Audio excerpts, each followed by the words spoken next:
Welcome, everyone. Welcome.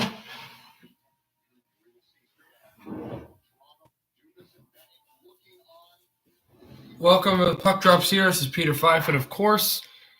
And we got Canucks and Leafs. Just hold on 1 second, however, though, because I thought I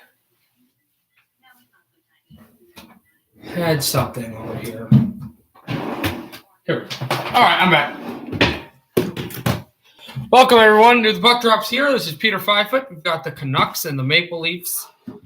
The third game of this series between these two teams. Vancouver will then take a 2-day break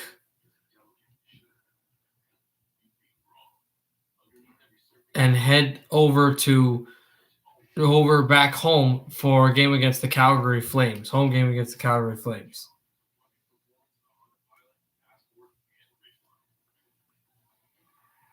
So, but right now they're getting ready. They have lost 4 straight against this hockey team, the Toronto Maple Leafs. Well, no, excuse me. They've lost 4 straight, 2 to Montreal and 2 to Toronto. And they'll head back to the West Coast for their first, as I said, their first home game against Calgary Flames.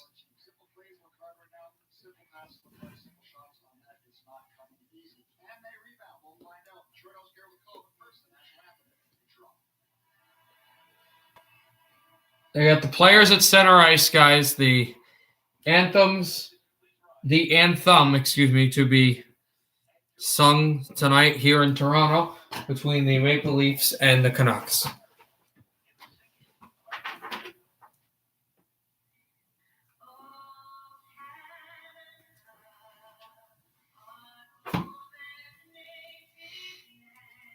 Big, important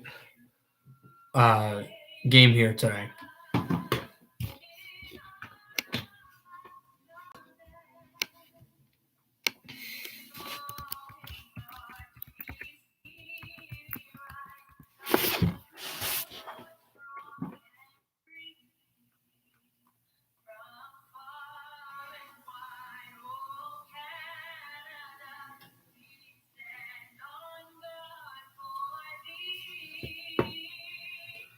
Other games are going on today as well, and I'll make sure to broadcast those in intermission and maybe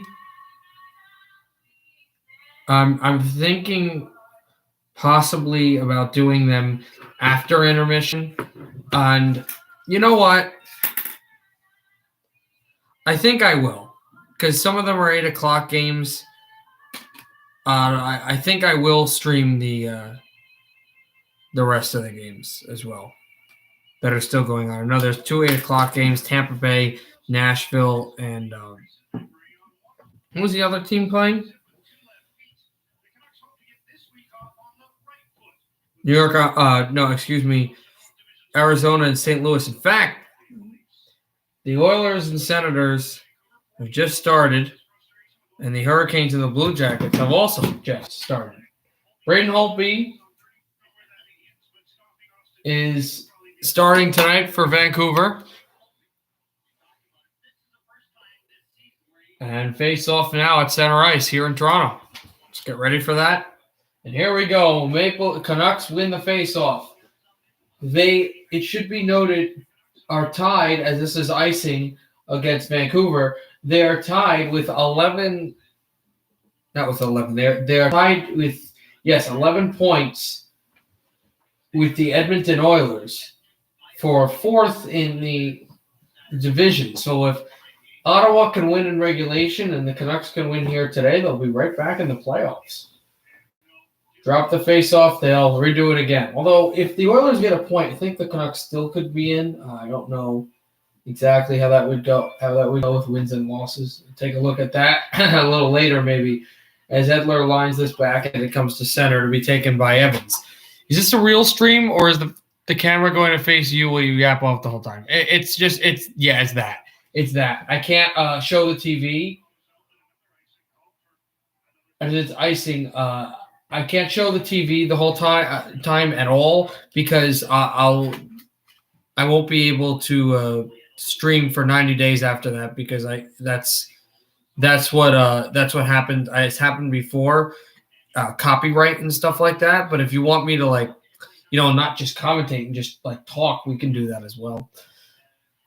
Off the wall, Pearson dropped to Edler, and he'll line this back behind the boards. Yeah, Wings did have a really nice game. They'll be playing on Thursday. They'll be playing tomorrow. In fact, tomorrow will be just like Sunday on a Wings-only stream because the Devils were supposed to play Pittsburgh, but the Devils also got their games again canceled because of COVID. As this puck jostles off of Besser's stick, Canucks trying to keep it in. Shot in again. The Leafs will backhand this off the wall hole, and now Tavares and Hughes race for it. Here's Tavares back from Hughes and dropped it off Nylander. Nylander back pass over to Tavares behind the net, and Ben collides. And here is Hughes again with the puck. Yeah, you're welcome. Yep, Gordie Howe hat trick. That was Giovanni Smith last stream. We had two good streams then. We had that stream and then the Super Bowl. And congratulations to the Tampa Bay Buccaneers for being Super Bowl champions. Now the world will take a look on the National Hockey League and see what the NHL can do with the Stanley Cup. It's Hughes on a long. I mean, I was already looking at it first before football at all, but still. Suter with the hit, and there's another check. It's dropped off for Mikheyev to take it away. Shot off the boards. Kerfoot now. Alexander Kerfoot. He plays it for Bogosian. Back for Morgan Riley. Shoots down the ice and flicked out of play.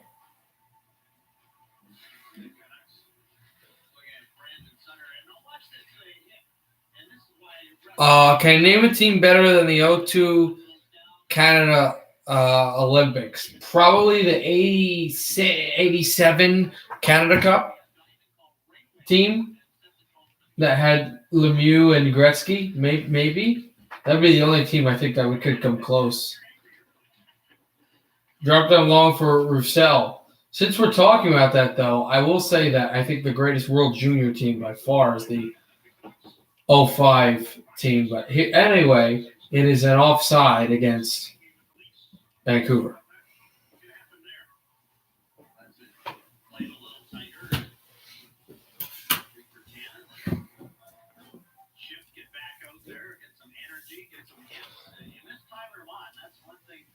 Can I do research for you on what?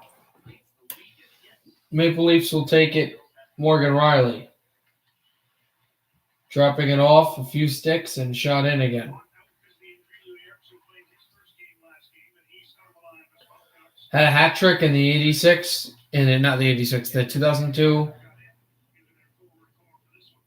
Yeah, I'm pretty sure he did as well. In that gold medal game? Oh, yeah, he did. Schmidt backhands it around, and the puck gloved down. Canucks send to center. Here's Schmidt, moves in, looks for Horvat. Horvat and Evans. Horvat hits Evans. Here's Hoglander. Spinning back from him. It's dropped across the corner and backhanded in. Hoglander tries to get through, but the puck spiked back into the Vancouver zone. Hughes takes a hit from Muzzin, and then the Canucks try to jar away and grab it away from Hull.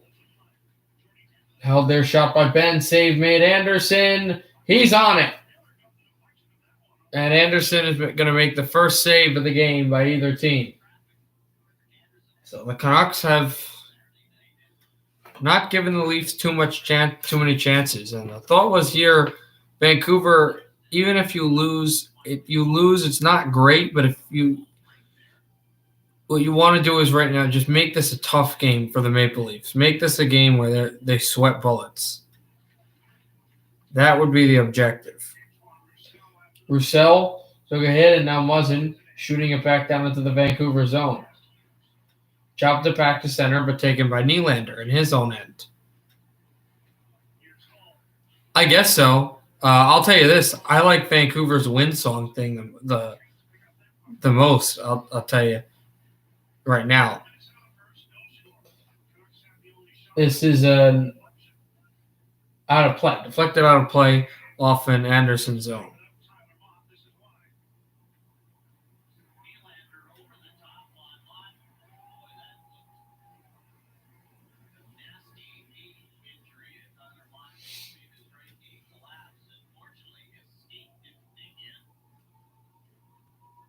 But yeah, GDD games, it's a good idea. I'll broadcast some of the Blue Jackets game. I'm gonna be. I made my decision.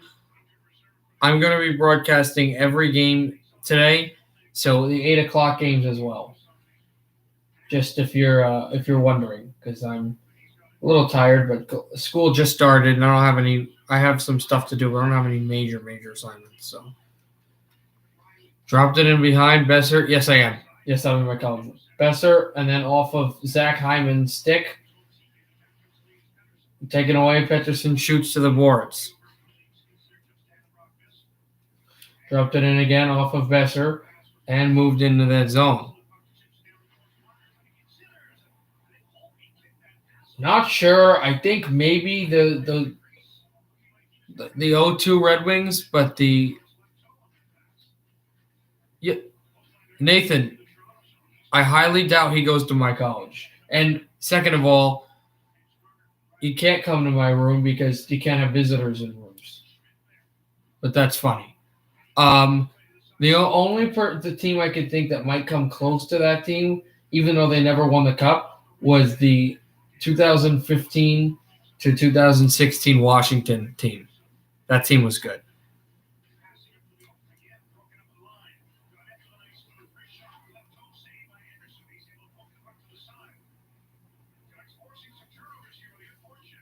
Like I knew you were joking, but it was funny.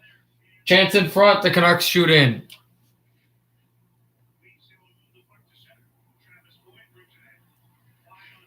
Yeah, I know that old school hockey. Those old Red Wings are some of my favorite teams of all time.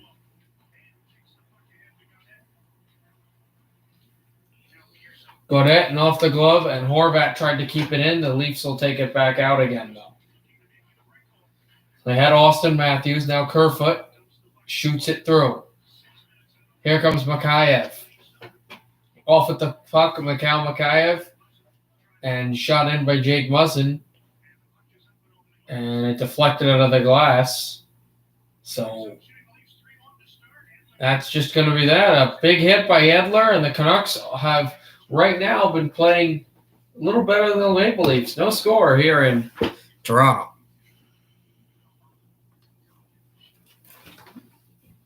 Yes, I'm American. I'm from New Jersey.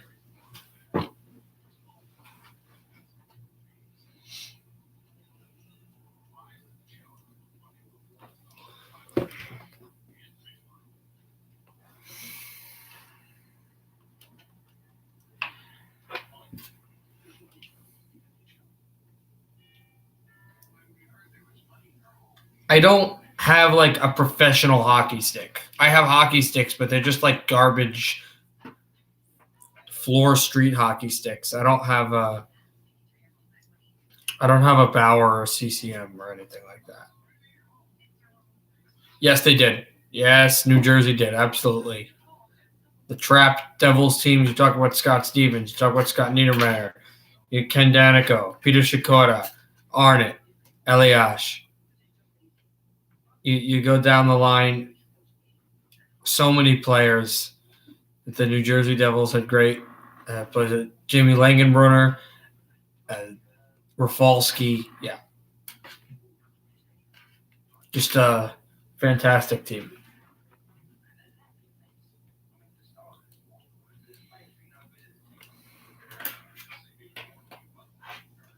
And yeah, Bruder.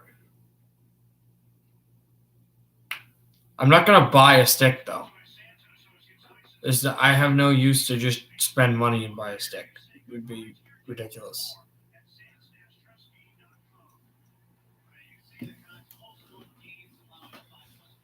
Most games allowing 5 or more goals in this entire league.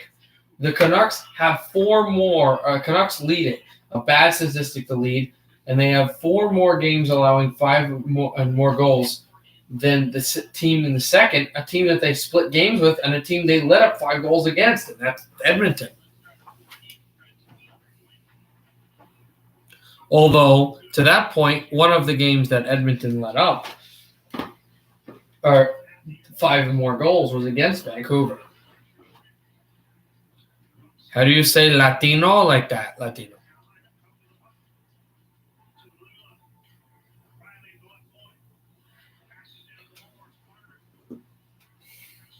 Here, blasted it off the boards. Leafs continue to control. And Marner shoots, deflected, rebound, score. Leafs got the first lead of the game, Morgan Riley. And it is 1-0 Toronto.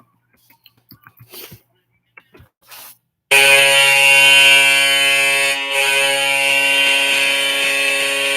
a cycle game as Mitch Marner starts.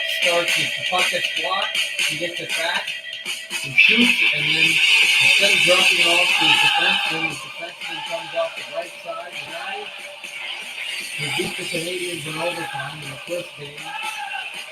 Swallows the party for Vancouver, and nothing missing.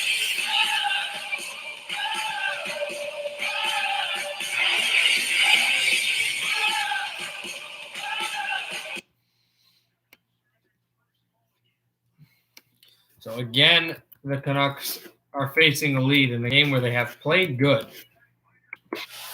Tyler Myers just chucked off his stick. Myers dropped it from Besser's stick and tried to backhand in front. Tavares. Oh, Miller almost got a breakaway right in front of the goaltender. Muzzin shoots for a stick. Nylander motors. Miller pokes it off his stick, but Nylander gets it right back and over to Muzzin. Muzzin to Tavares. Tavares shoots in, taken away by Tyler Myers off the boards and over to Virtanen. Jake Virtanen with speed. Virtanen holds past the goal and deflected away off of Anderson. Anderson, who's actually been very good. And that's another thing. There's been a shot deflection save made by Anderson. A few there. Sandin gets hit. Rasmus Sandin, not Sundin, which is a legendary name here in Toronto. That's a shot and a save on Anderson again. That puck bouncing off of Beagle's stick, but Matthews controls it, sends it to Tavares, who sends it all the way down. And it will be icing against the Maple Leafs. And this goal really is the benefactor of the skill and intelligence of Mitchell Marner. Am I a fan of all teams and stuff? No, not all teams. I like a few teams, but there are some teams that I absolutely hate.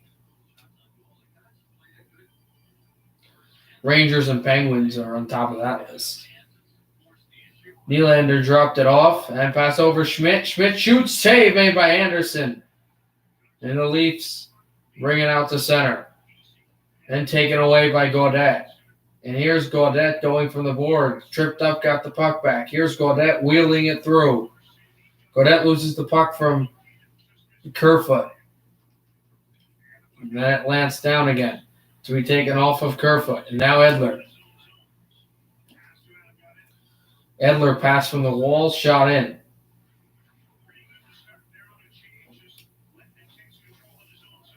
Dropped it in again.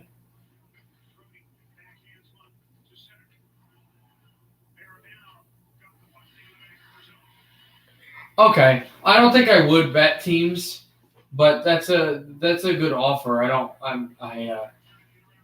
thank you for that. But here comes the Maple Leafs. Here come the Maple Leafs right off the stick. Hughes dropping it off again, and there's Joe Thornton on the ice for the first time this season against Vancouver.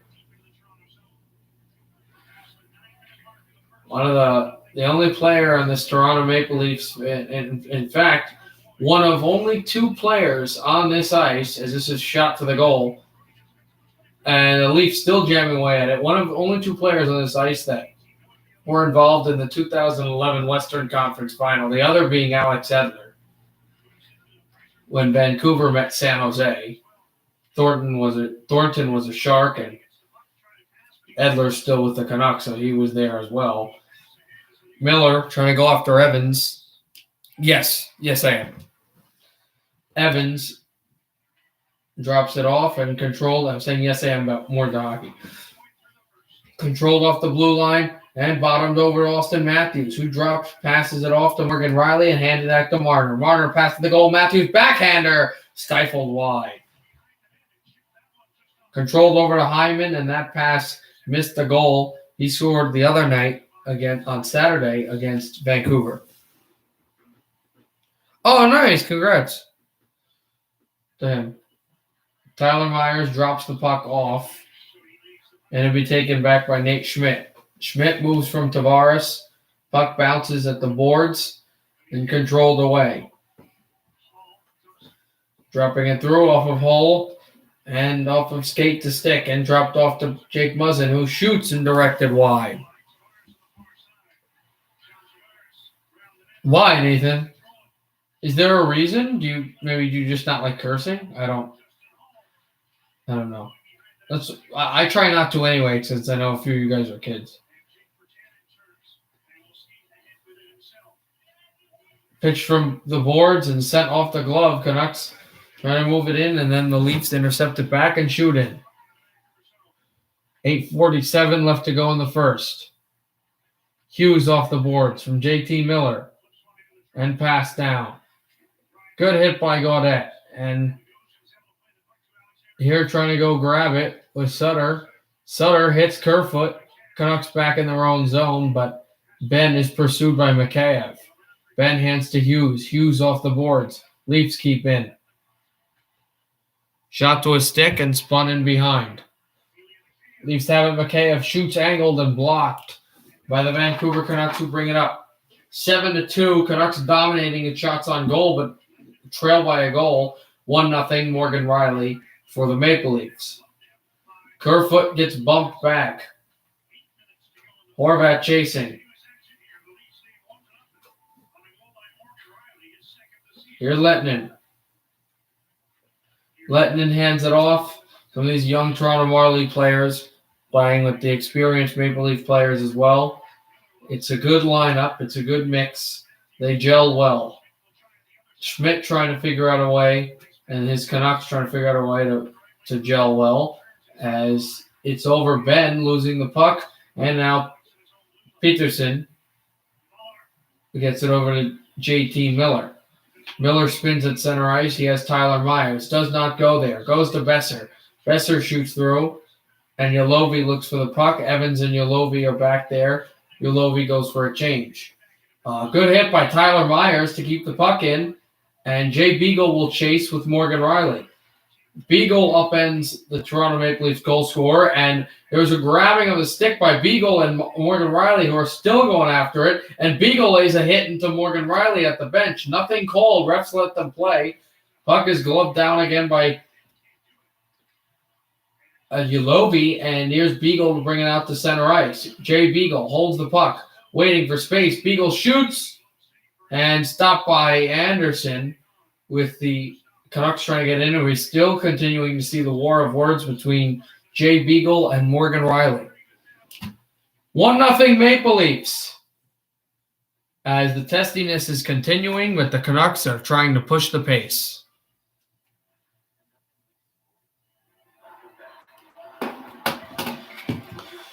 Let's take a look at other games going on around the league.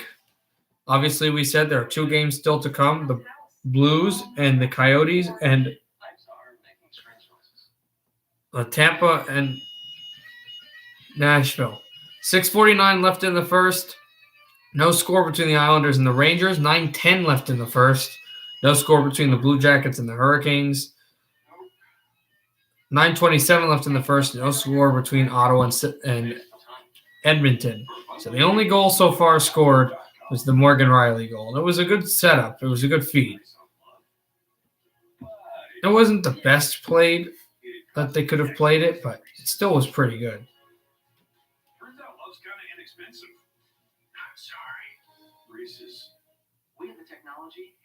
do this. Drones deliver packages, and people with diabetes are still pricking their fingers? What? We've got self-driving cars, robots that vacuum, these things. We visited Mars. And finger sticks? Really? Well, that's about to change.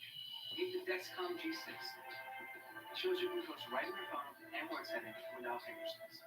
Finally, technology that makes it easier for us to manage our diabetes. Looks like the future that's available now.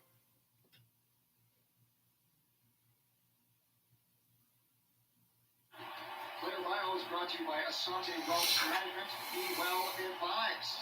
There he is, West Vancouver, South Dakota, 26-year-old.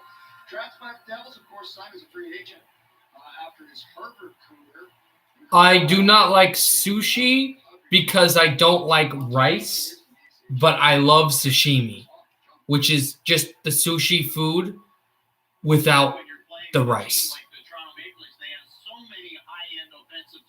So, no. So to answer your question, no, I don't like sushi, but basically the whole part of sushi, the food, I do like. It's when Hoglander. Oh, that's got to be a penalty. Oh, that's got to be a penalty. Hoglander, while I was talking about sushi, got high stick. He is bleeding. There was blood coming from his face. There was blood dripping down his hand, and he got spiked from a puck. Oh, I don't know if he'll get a penalty because I think this was from a Vancouver shot. I think this is friendly fire. He's got blood pouring all over his face. He is definitely going to have to go to the quiet room, which is, they do the, I only like cooked sushi. I don't care. I said, it had to be a penalty because of blood. I don't think it's a penalty, though, because I think it came off of it was a Vancouver shot. If that was a Toronto shot or a Toronto high stick, that's penalty. But it's no. And you're going to say, Peter, you're fishing for penalties. Well, a Vancouver power play would be nice here. As the Leafs bring it up, Mikheyev shoots through, and Hughes to go and grab it away. And this Nylander dropping it off to Mikheyev. And the Canucks will bring it up. They have a lot of numbers. They're moving fast. And Vancouver will bring it up. Hughes goes down, and there's a penalty coming up against the Maple Leafs. A trip against Hull. And now Vancouver to go on the power play.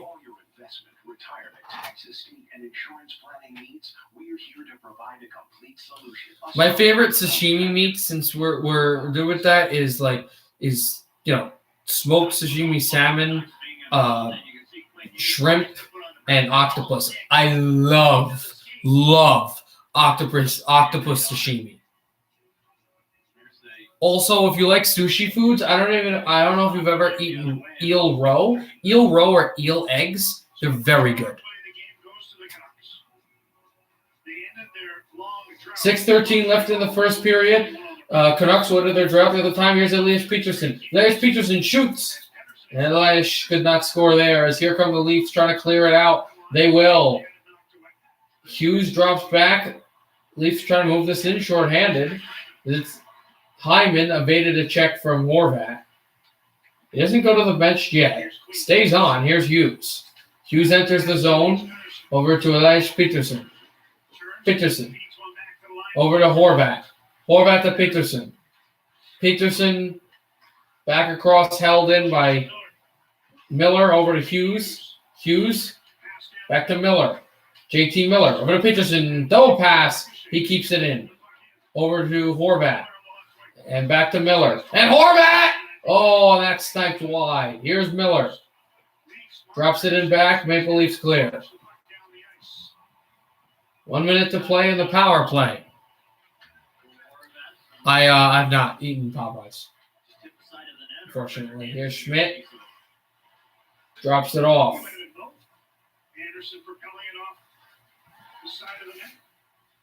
And backs it in away. And moved it down for Braden Holtby. Schmidt behind his own net. Gonna get something going in this power play. Here comes Gaudette. Gaudette is offside.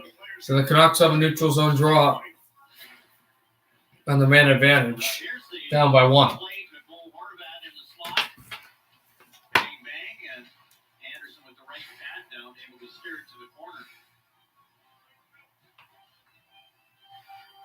29 seconds. From a small city in Canada, and we just got Popeyes 2 years ago. You got to try a chicken sandwich. Okay. Dropped it in down. Nylander shot this wide. The Leafs did as they were coming in shorthanded. Canucks to try to take it out. Here's Tyler Myers back. Schmidt. Oh, yeah, McDonald's. Yeah, McDonald's fries especially are very good. Canucks. Here comes Godet. Godet in. Myers jostles from a poke check from Hyman, and then off the skate of a Vancouver player, Schmidt, who poke checks away from Hull, and it deflects out of play as Hull came right out of the box. So the power play had some moments, but it did not convert. 1-0, Riley and the Maple Leafs. Riley and the Leafs, 4:08 left in the first period.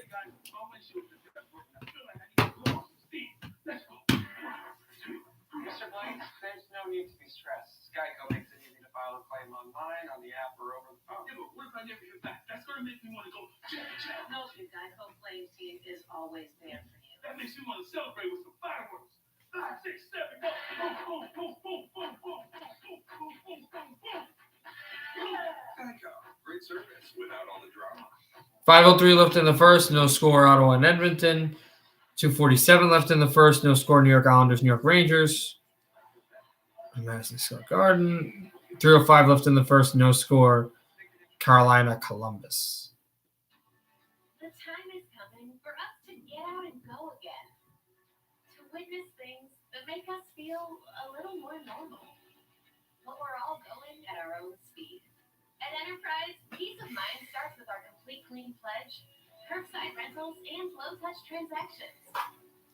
With so many vehicles of so many kinds, you can always count on us for the assist. Enterprise, official partner of the NHL. Oh, that's his brother can't believe it. That's how you make Dad proud. Mass Mutual, proud partner of the NHL.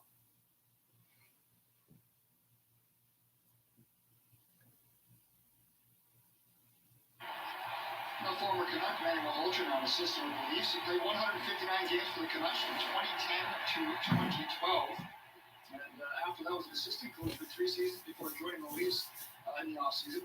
You know, he's leaning on for some coaching strategies. That's right, his brother-in-law. That would be next head coach Steve Nash.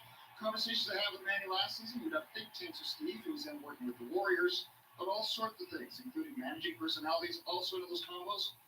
Steve's brother Martin, who's coached soccer at various levels, including a stint with the national team as an assistant. Manny is just always such a good influence. Drop back to center. Myers off his stick and taken by the Leafs. And the Canucks are really dominating with shots on goal, but just can't tie this game right now. Here's Virtanen taking a hit.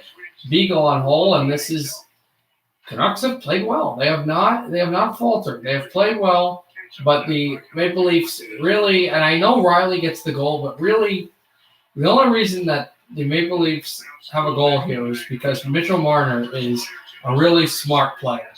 And Mitch Marner made a great play. As it's the chance in front, Tavares almost scored. That would have nullified my point. As Morgan Riley back with it, and JT Miller mirrors to go and steal. I apologize for that. Dropped it in back. Here's Peterson. Elias Peterson. And then off the glass, Besser tries to take it away from Morgan Riley. And now Hughes races back, but it'll be Ben to take it. Here's Jordy Ben. Shoots right back for Peterson. Peterson shoots it through. And right from the glass, here's Riley. Pearson hits Riley. And this puck is going to lance all the way down and past the Canucks bench and into the Canucks zone, be taken by Tyler Myers. Right off the boards. And that's Muzzin. Who moves it back? Kerfoot takes a hit. And the Canucks have a chance in goal. Here a shot. Oh, wide. And that was Bailey. And the shot for the point as well went wide. What a chance. Josh Bailey nearly tied it. Bailey shot in front again, and that one went wide. Tried to go for a Horvat. And this puck will be brought back by Toronto. What a fantastic chance the Canucks had to tie the game. Hyman drops it off for Riley. Morgan Riley shoots it in. Leafs have it, but Canucks intercept. Gaudette lined it from the pass, and that's a bad pass, but shoving him down with Myers backing from it. Myers, the check. Gaudette with a good back pass. Canucks will move this. Bailey backhands it in, and the Canucks will try a forecheck play. Here's Virtanen. 1:24 left in the first period. 1-0 Maple Leafs. So that shot was blocked. Here's Gaudette. Shoots en route, and that one went wide. Keep shooting it to the net. You never know. Back behind the net off of Gaudette's stick, and the Leafs will bring it out to center. There is Schmidt hitting Boyd. Edler hits Boyd. Edler down. Boyd with it. Pass in front. Riley. Save made, and Schmidt backhands it away, so that puck did not go through the empty net. Here's Elias Peterson. He is really chased down. Yes, it is. I agree, but as I told you, a lot of their good food options, the foods that they've had, they've gotten rid of, which sucks. No, Peterson, like those burritos. Peterson, the crunch wrap, wraps that back through. Here's Jordy Ben. Why vid's so weird? What are you talking about? What video is so weird? 15 seconds left in the first period. Canucks line this down. Beagle back down low again. Marner tries to scoot it out. Beagle again. Turn for the wall. Backhanded it through. And that is going to be it. Just like that. So the Maple Leafs take a 1-0 lead, but Anderson has been perfect, and he's been really good. And Anderson has faced more shots and more chances than Holtby. 1-0 Maple Leafs, but not a bad period for Vancouver.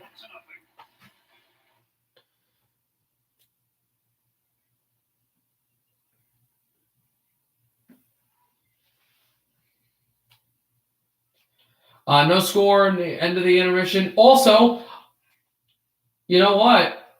GDD Games should insult me because I got Blue Jackets and Hurricanes right now. 1-0 Columbus. Late in this game.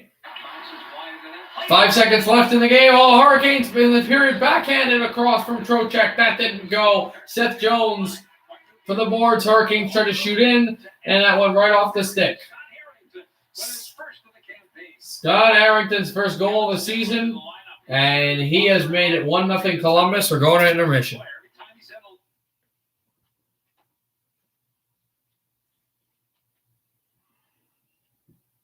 All right, Ottawa, Edmonton.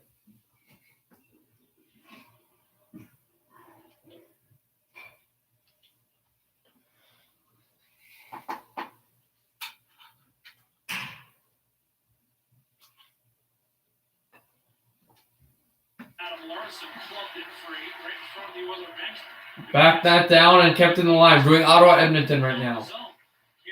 30 seconds left in the first period. He tried to take that back and shot in again by the Oilers. Still no score here. And here's to Chuck to line that through. Kajula was back. Out of the goal. Mike Smith spins that away. 5 seconds left. Another shot ill-fated. That saved by Smith. The Oilers get it back. Here's a chance in. Connor McDavid. He will pass the defender, but by the time he did, the green light came on, and McDavid's smiling because he knew he would have had a breakaway, and he probably would have scored. But just not enough time on the clock. No score. A very good first period for Ottawa. Ottawa and the Oilers with no score left.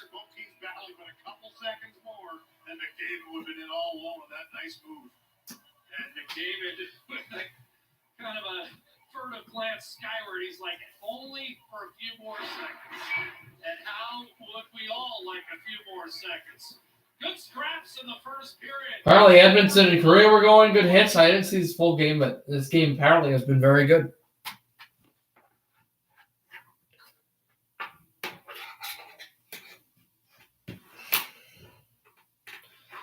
So we're back to this.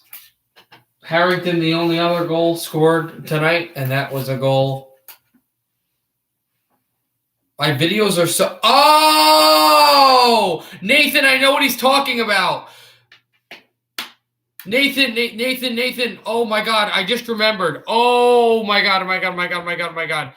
Nathan, he's not making fun of me. He's not saying you're dumb. There's a specific video he's referencing. I completely forgot. Yeah, Nathan, it's fine. He's not insulting me. There's a video I uploaded today during class, believe it or not. But for my phone, it's so here's the deal. The video you can find on my channel, it's Andrei Svechnikov scoring an overtime or a shootout goal, and it's called by John Weidman, the radio play-by-play man for the Chicago Blackhawks. Here's the problem with the GDD games. It's off, as you can see. The video isn't correct with the audio. The audio and the video, I videoed it on the TV like a week ago, and it happened. But the I would say Toronto, and I'm surprised. I have to say, the interesting thing is the audio with it is it's for some reason on NHL.com where I get the audio is ahead of the TV. Sometimes it's behind, but this audio for some reason was ahead of the TV. So the audio was ahead, so the video was also behind. So that's why it doesn't look right. That's why the video was off. I haven't made the video yet where I get another video clip and I make sure they're synced. Why don't I do it live? I was live. It was live, GDD Games. It was live when it happened. It was live. I don't know why, but the audio is ahead of the game for some reason on NHL.com. At least they're ahead of the NHL TV games. It was ahead. There's nothing I could have done. The only thing I have to do is I just would have to change the video of it. I mean, I could do that now if you want. No, I can't because I'd have to have headphones in here.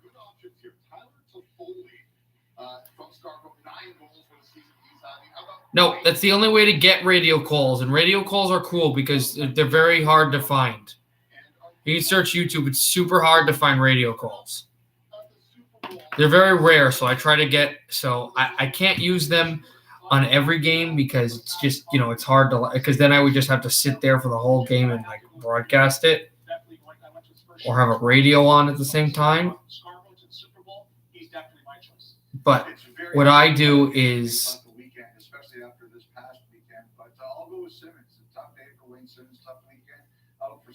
I don't know if anybody really knew what to expect when he signed with the Maple Leafs this offseason, but he's rejuvenated his career. He's been a huge part of what they've accomplished.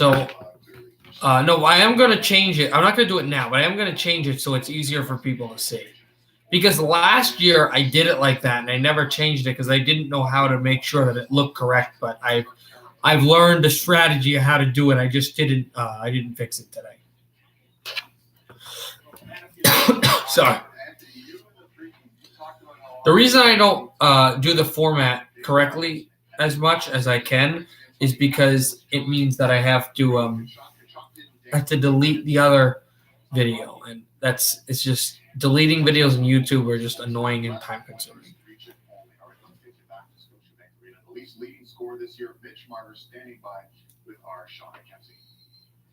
Mitch, this is the first time that the Leafs have played 3 games against the same team. Just how does it change the dynamic as a player when you get into that third game versus the same opponent? Well, I think for right now, for what we did in the first 2 games, they're going to come out hungry. We do that. what they did. They came on the forecheck quickly. We just need to get back, talk to each other quickly, make sure we're exiting our zone with the puck. When we do that, we have great success on offense. So we're going to really focus on the second. I'm talking to Mitch Marner right now in the intermission. Good offensive changes and get to the net. Know all about that. That you know is going through a tough time, that you know is on a slide. Just how much do you anticipate a big response? How much is that something you even pay attention to? Well, I think we know it ourselves. I mean, we know they're going to come out hungry. Like I said, the first 2 games are what they wanted to do. So, this third game, they're going to come out hungry. Like I said, it's what they did. They did a good job of it, forechecking, bringing it around, getting it out of our zone with the puck in our hands. But offensively wise, when we're doing that, that's when we're at our best. So we got to get back quicker, talk to each other, get the puck in our hands, and get off the ice. Thanks for the time, Mitch. All right, so the Canucks with a shot advantage in the first, but the Leafs with the only goal. Vancouver's own Morgan Riley enjoying himself right now. Second period coming up on Sportsnet. Canucks and Leafs.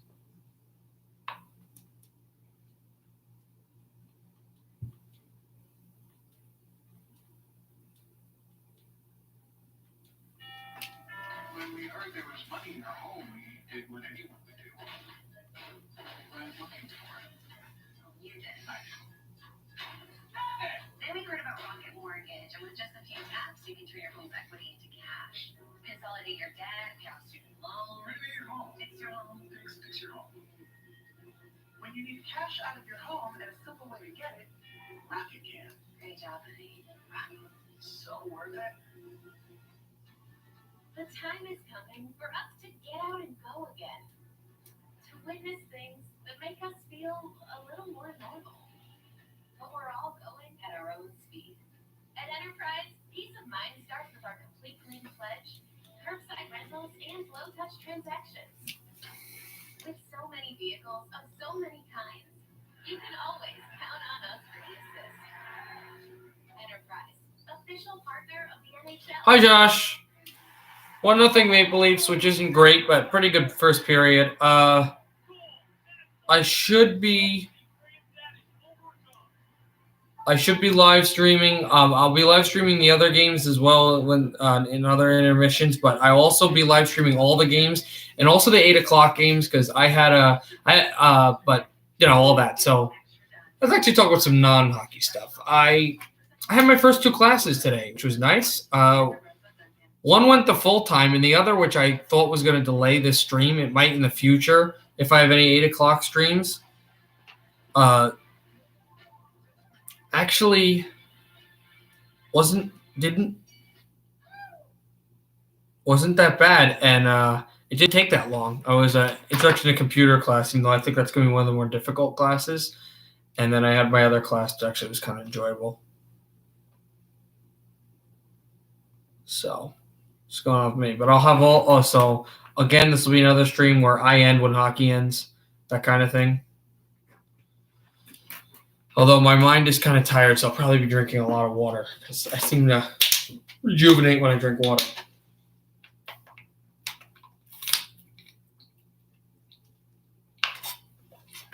All right. That's the end of that water.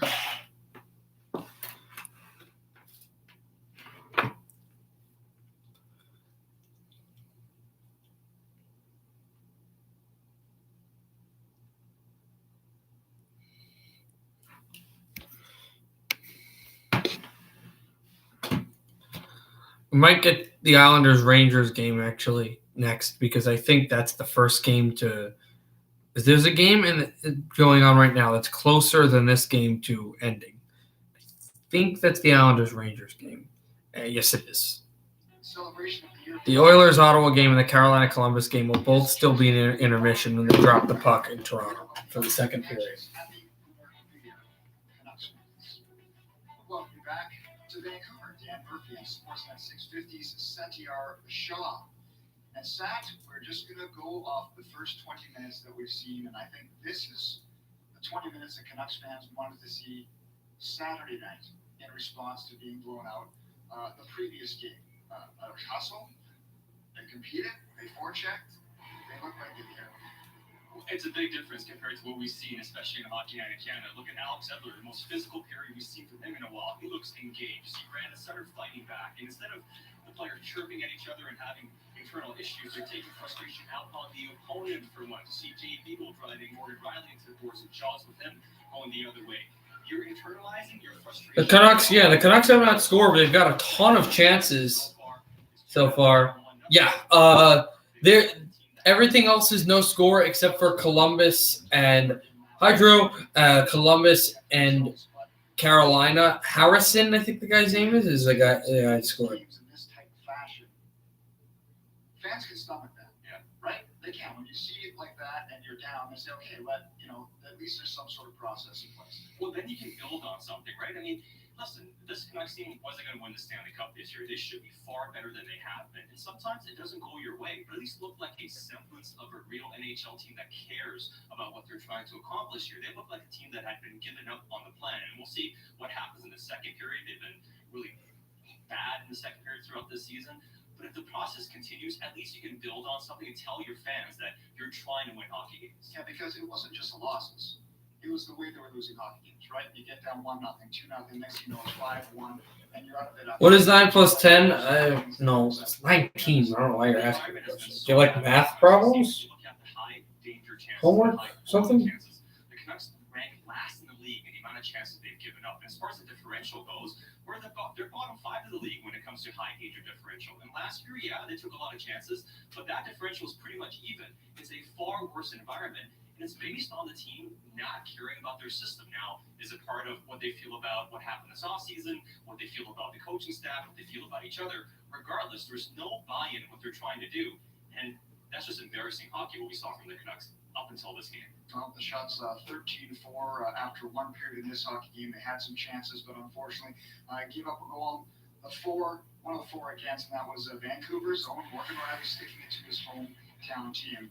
Late chance for the Canucks, just didn't go in. Bailey had it. Anderson made the save. And the Canucks still down one. Shorthouse Garrett in the second period. Home return.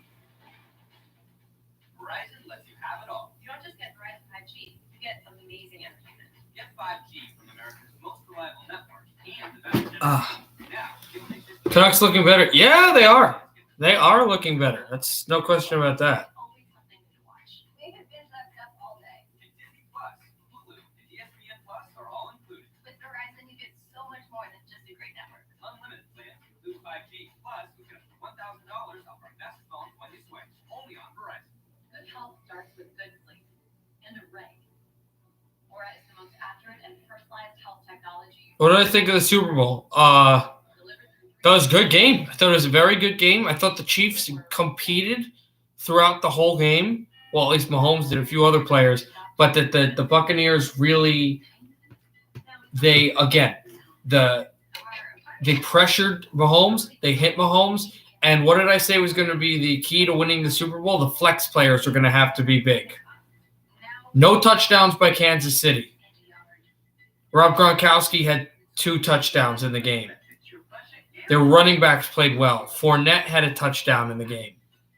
Brady was exceptional. The only thing on that game was I know Brady won the MVP, and he probably should have won the MVP, but because it wasn't that great of a defense throughout the year, I think this is going to be one of the years where people will forget that Tampa Bay defense, and I'm really disappointed that people will forget that Tampa Bay defense because they'll say the O-line was injured, and they were saying on ESPN today they had like random schmucks running around with the running backs for Kansas City. It's not true at all. They had good offensive linemen. It's just that 2 starters were missing. They were fine, and you can't even do that argument because the Cleveland Browns were missing 3 starters, and then they lost a 4th starter in the middle of the game, and they didn't even have their head coach, and they scored over 30 points against Pittsburgh and beat them in the playoffs on the road against a team that had always owned them. So you can't use that argument. But I really feel like people are going to forget that defense because there was no real reward for them, and that defense that Tampa Bay bolstered, that they were so solid, so on tier, so good for the Buccaneers, and they really helped them get to a championship. And now Brady has the highest winning percentage, more than any athlete, and more championships than any athlete since he's been around. Remember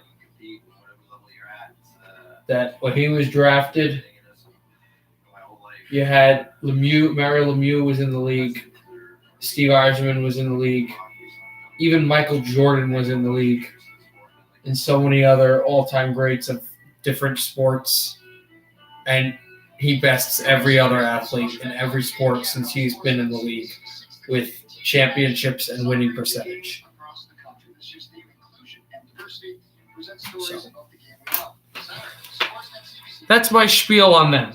All right, second period about to start. Dan, thanks.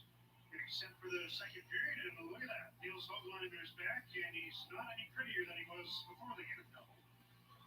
Niels Höglander got stitched up, but he has a stitch right in the forehead. Remember, he got hit with the puck, and blood was knocking out. Tavares face-off tied up and won by the Maple Leafs. They shoot through, and it deflects out of play.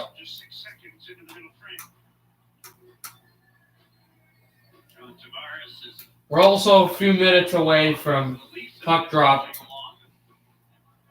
in Bridgestone.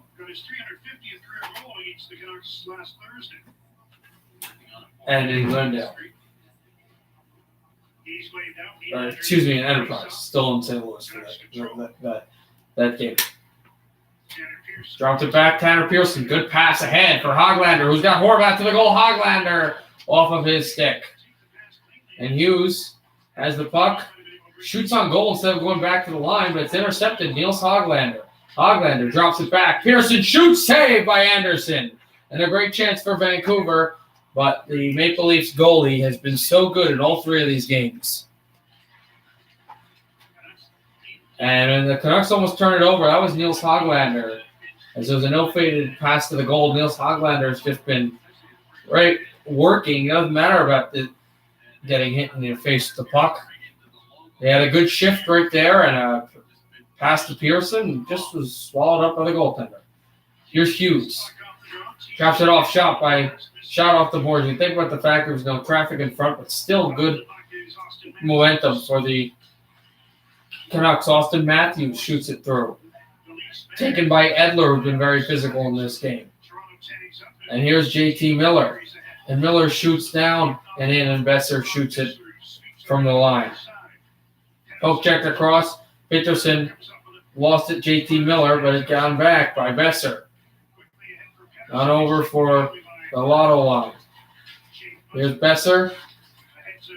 And then off of Miller's stick, and Matthews sent it into the Toronto bench. Between the Philadelphia Flyers and the Washington Capitals coming up tomorrow. Note the start time is a little earlier than normal. 3 o'clock Pacific on Sportsnet and Sportsnet 360. And John Shorthouse just made a mistake saying that it was the first meeting between Philadelphia and Washington. It is not. They played on Sunday. Maybe first meeting on Sportsnet, but on Monday. And you saw that 7-4 crazy win for the Philadelphia Flyers in that game as Julevi chases out of a check. And here's Myers and Roussel trying to go back and grab it. Leafs in behind the goal. Looks for more. Shot on goal. Rebound tied off of Kerfoot, who was trying to make it 2-0. But stolen by Nylander. Nylander, and you haven't seen Spezza out here really, as it's Roussel shooting it back. In to be taken by Anderson. Another poke check away from Zachary Bogosian. Edler and Kerfoot battle for the puck taken by Schmidt.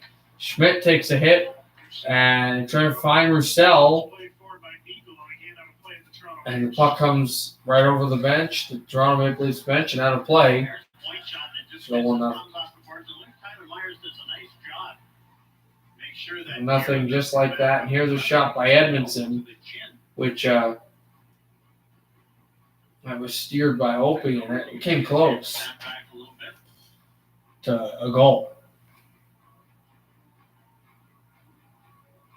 Kerfoot would have had to reach up a little bit there as well. Myers leaned over.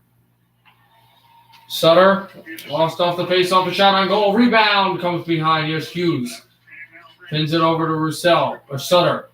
Sutter who loses it, and Matthews still looking for it. Mikhaev looking for it. It's not Matthews. Canucks move out to center and then spun back into the Vancouver zone by Toronto. Hughes pinned off. Here's Sutter to Ben. Jordy Ben down the glass, and this hops down the boards. Not to the glass area yet. It careens over for Riley to take it. And that was Bailey to get back. Horvat passes it over to Niels Hoglander. Hoglander in. Hoglander takes a hit. And here's Horvat. Also with the check there. Here's Boyd. Boyd drops back, and now Spezza. Same line that they had before. And it's Horvat back again. Boyd in front. Shot saved by Holtby. And Pearson drops it in. Here's Hoglander with room. Hoglander poke check, but still has the puck. Hoglander shoots, save. Anderson! He's on the puck. And Pearson is taking down Riley as the Leafs had a chance on goal. And Niels Hoglander really brought this down as just as the puck was going across. Here's Niels Hoglander. He faced two defenders, but still had a way to get the puck to the net. And this kid is so tough. Niels Hoglander, he gets hit in the face with the puck by his own teammate. He comes back. He had that really good shift early on in the second period to set the pass. And his very next shift, he has a shot on goal just like that. There's a shot. And it'd be nice to break his cold streak for a goal here. And it's shot over to Hughes. Hughes shoots, deflection, rebound, and Peterson going to go grab it. Zach Hyman races for the puck, though, gets the puck, gets the center, and shoots through. There's another hard-working player, Zach Hyman. Hughes from the boards. Hull tries to keep in, and here's Hughes. Lost it. Hyman pass in front. Puck in front. Can't get it, Zach Hyman, and now JT Miller with it. Hyman back again. They try to toe drag off the boards, but Miller gets it back, and the Canucks fire to center. Taking Besser, who lost the puck, and the Leafs are going to work this away. Marner passed in front. Leafs still moving. Hyman shot to the goal. Deflected wide. Hyman buried away. Puck comes to center into the Toronto zone. Vancouver trying to get there. Beagle and poked away by Lettinen over. Now from Bogosian and from Nylander. And Roussel drops this off. Is this offside against Vancouver? It will be. Face off to the neutral zone now for draw because the Canucks were offside.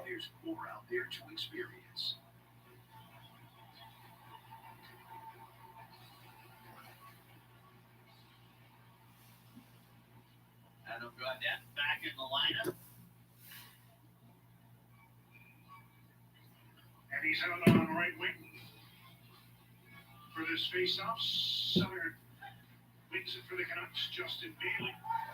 Bailey back from him, and here's Sutter. Sutter trying to get to the goal and sticked away by Anderson. Sutter shoots through. Taken by Yolovi. Yolovi shoots that back and off the boards. Trying to go get it is Bailey. Here comes Gaudette. Gaudette around the goal. Gaudette turns past the goal. Shot in front, and that not sticked away. Here's Bailey working on Kerfoot. Kerfoot takes it through, and then off the glass it goes. Canucks shoot back in. Here's Gaudette. Gaudette looking for Sutter, and Sutter tied off his stick. Leafs clear it to center ice, and gloved down by Peterson, but the Leafs take it right back. Here's Kerfoot. Good poke check by Phileas Peterson. Here's Gaudette. Canucks shoot back, and they have some good cycle play here as it is Roussel moving it into the boards. Here, a forecheck. Kerfoot taking a hit. Here comes Yolovi. He drops it off. There's a shot. Save Anderson. Rebound. And Virtanen tried to shoot it and stuff it past Frederick Anderson, and he could not. Here is Evans. 16-5. They are overwhelming in shots on goal against Toronto. Here's Spezza. Jason Spezza. Leafs still leading 1-0. That's been the big story. Here's a shot that goes wide, and Ben now backs it off over for Hughes. Down the ice it goes, and this will be an icing. No, not an icing. It went to Anderson. So no icing against Vancouver. The Leafs in their own end. And Boyd still lost it back there as well and taking now Alexander. And here goes Peterson. Drops it off. Pulls it on back. Shot. Edler. Rebound. Save. Oh, that goes to the boards again. And here's Edler. Back pass over. Schmidt shoots. That deflected. Rebound behind the net. Tried to pass over for Pearson. Could not get it through. Pearson and Matthews battle. Matthews behind the net still. Canucks really harassing him, but it comes back over. To be taken by Zachary Hyman. Drops it off Mitch Marner. Over again. Back this across. Still there. And pulled it back from where Hyman was. From his net. Sticked away. Roussel. Now Pearson. Pearson. He loves down to Bo Horvat. Horvat. And if they can get there 3-on-2. Horvat goes down and Boyd checking Horvat. Horvat. Trying to get the puck away from Boyd. Leafs to center ice. Here's Mitch Marner. Marner, who's been the best player of the night for Toronto. And Marner loses it. Here's Jay Beagle. Beagle around. Beagle waits off his stick. Drops it off. Myers shoots deflected. And here's Yolobi.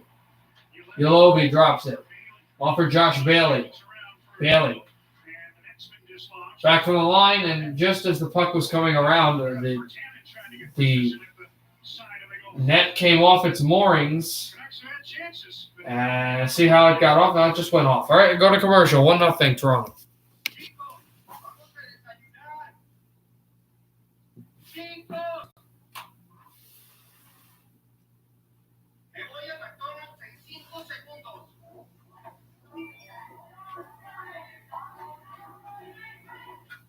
Disfruta un delicioso desayuno en McDonald's. Acompaña tus hash browns con un sausage biscuit, un sausage McMuffin.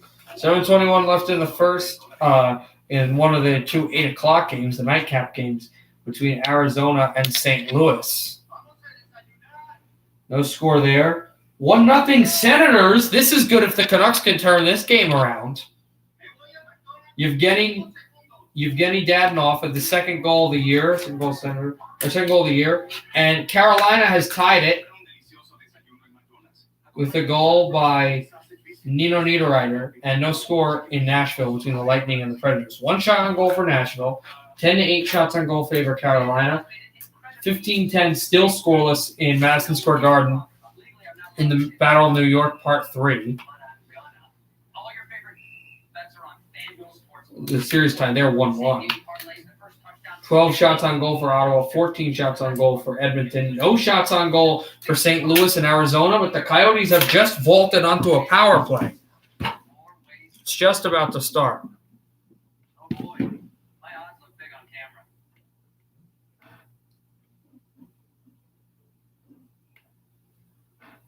The Canucks haven't looked great this season. Here it is in a graphic by Jay Fresh. 5-5 goals against and expected goals against. We want to be as close to the top right as possible. That's giving a few chances and a few goals. The bottom left, where the Canucks are, that's where you don't want to be. Lots of chances against, lots of goals against. The Canucks are at the bottom of the league in 5-on-5 defense, and the goalies haven't exactly bailed them out. Two teams that are listed on the 5-on-5 on bad goaltending, or great goaltending, but bad D is one team kind of interesting that way. You know that they have a great goalie, but the defense has usually been consistent. That's Tampa. One team that wouldn't surprise you at all that is at that list because they've always had an issue the past few years of bad defense and great goaltending as well. There's a Mackenzie Blackwood, that's the Devils, also at that list. The New Jersey team as the Canucks have the face-off into the Toronto zone right off the draw. Taken by the Canucks. Spun by Yolobi. Yolobi shot. This one blocked off the boards. Yolobi got it back off the boards. Ben sends it. And Hughes shoots in behind. Here come the Canucks back again. Jordy Ben shoots to the boards again. Sutter shoots up high off a stick. And Gaudette. Now Hughes. Drop back. Shot that Gaudette over to the line again. Sutter trying to keep in. He will. Shot to the board. Save. Anderson. No rebound. Somehow that puck went through. And Josh Bailey was in front. But just not able to get this puck in. Justin Bailey. Okay, go on, Josh Bailey from the Islanders. Justin Bailey. I apologize on that.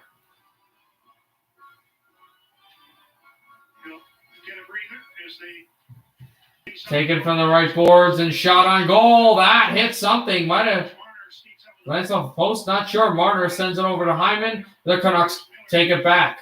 JT Miller shoots it in. Forecheck coming. Hull takes a hit. He gets it over to Muzzin. Muzzin stifles it to center ice and penalty against Vancouver. Or not sure why they stopped the play, but something.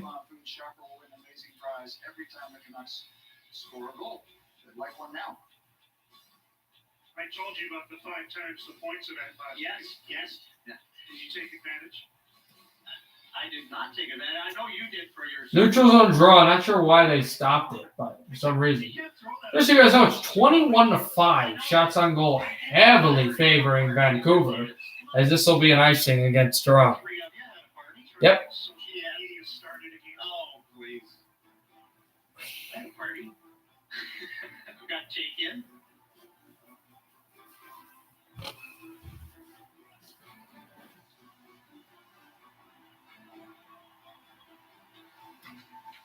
Horvat face-off won by Vancouver in their own zone. Here's Connor Pearson. Seeing a lot of forwards play the position of defenseman on face-off draws, which is interesting. Hoglander, they go on Evans and almost turned over. The Leafs almost turned it over. Here comes Austin Matthews up the right side. Matthews gets jarred off the puck. And here's Horvat. Horvat trying to push by. Pass in the middle, but he couldn't get it to the sideboards, which is where the Canucks wanted it. They'll just shoot in. And this goes off of Anderson. That should actually count as a shot on goal. Good check at the glass. And yes, it was at the glass. Jovi backed that off. Canucks move through, and the penalty coming up against Toronto. Austin Matthews to the box because he got hit hard by Ulevi, and Austin Matthews just checked Ulevi at the back for no reason. So Austin Matthews takes a stupid penalty, and for a Canucks team that right now they can't buy a goal, but they're clicking, is going to go on the man advantage. We've seen the Canucks struggle in the power play, but what about a team that right now is finding ways to get into the zone and get pucks on the goal? And you know, that might be, could that be something? 0 for 1 for 2 shots, but face off, won by the Canucks. Hughes keeps it through. Here's Quinn Hughes. Sends it back to Peterson over to Hughes. Hughes, JT Miller. Miller sends it over Hughes. Hughes. Peterson shoots! And it got blocked by Jake Muzzin and sent all the way down. You can see Jake Muzzin lining himself up. Before that pass came 10:28 left in the second period. 1:34 left in the power play. Here's Hughes off the boards. Lost it again. And Mikheyev. Brock Besser over to Quinn Hughes. Hughes weaves it up. Back to Horvat. Well, Horvat, and it's intercepted by the Leafs, but they could not get the clear. Besser over to Hughes. Shoots that back up. A shot by Peterson. Score! The Canucks have tied it just like that. It's Peterson on the power play. What a shot. Snipe shot. And the Leafs, you know, it was a bad pass, but when they tried to clear it, it was a bad clear. And so the Canucks working around and just Peterson, little just past the red circle and right through the goal. That's an unstoppable shot. Hull was in front. He couldn't get there. And so it'll be an interesting to see.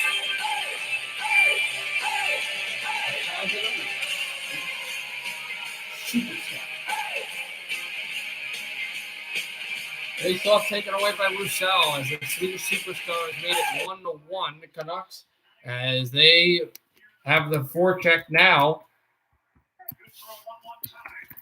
This will work for them pretty well. Dropped over for where Anderson was behind the goal. Maple Leafs to bring it up. Pass into the middle from Bogosian, and here's Schmidt. Schmidt shoots this off the boards. Beagle and drops it down from where Anderson was.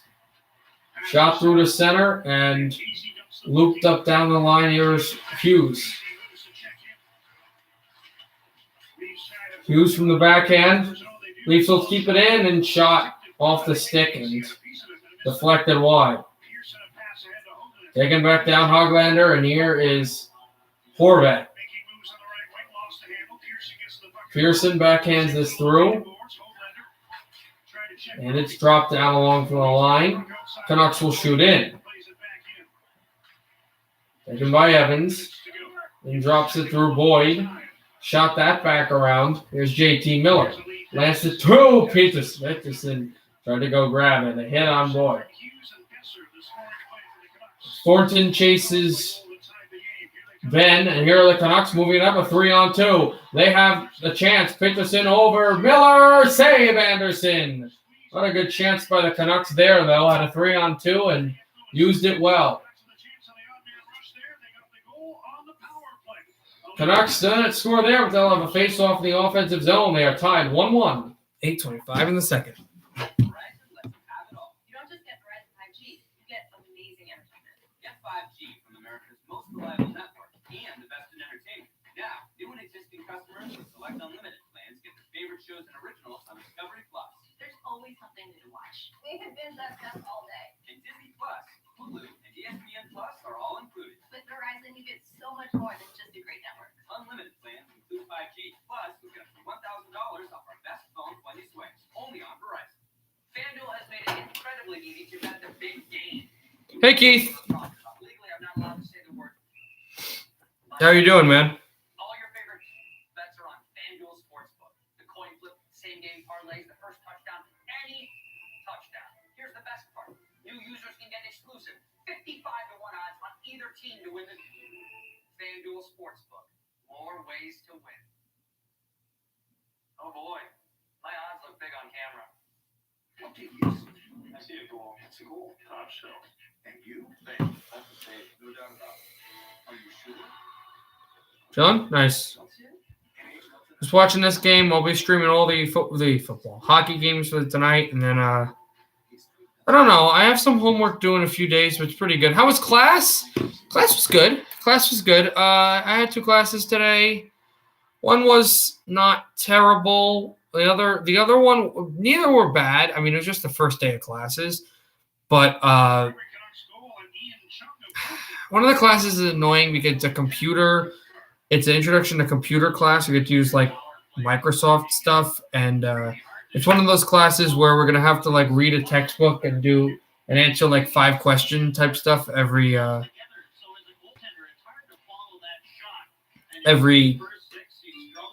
like weekend. It's kind of annoying.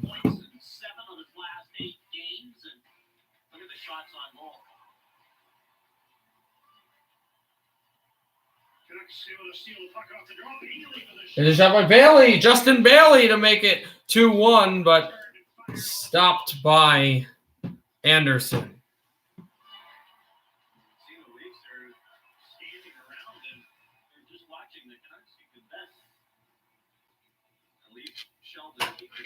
Happy with the way his team is going in this one. Shots are now 11-1 Canucks in the second. 11-1 Canucks with shots on goal in the second period. So Leafs thought they were going to tighten it up. They did not, as Hull tries to backhand it in, but that backhand just taken back. Almost like it was utilized to help the Canucks there in a forward play. Marner tries to take it out. Canucks here, intercept again. Here's a shot by Horvat that deflected to the boards. And Hoglander sends it. And Hoglander is basically fine after he got hit in the face. As the Canucks will keep it in. Here's Ulovi. Ulovi shoots. Blocked in front. Pearson trying to get it out. Hyman falls down, but is there a penalty here? There should not be. Oh, that's a bad call, guys. That's a bad call. Leafs are going to the power play as it's dropped off and shot save made by Hopi. Rebound puck in loose. And the Canucks will touch, but that is a bad play. That is a bad call. Pearson will go to the box for a tripping penalty, but you see Pearson falls down. He stumbles, and then the stick goes within the skate. Well, it lodges within the skate. That's the thing. It doesn't just fall. It lodges within the skate. It's in the skate of Hyman. I think that's kind of where they were able to give the power play, but still a stupid call. At least 100. At least 100, maybe more. Probably 125, but it might be more. Toronto power play, first in the National Hockey League. They are first in the National Hockey League in wins and points. Marner hands it off. Hyman back to back. You're not sure if it's with wins. Edler hit behind, and Edler goes down.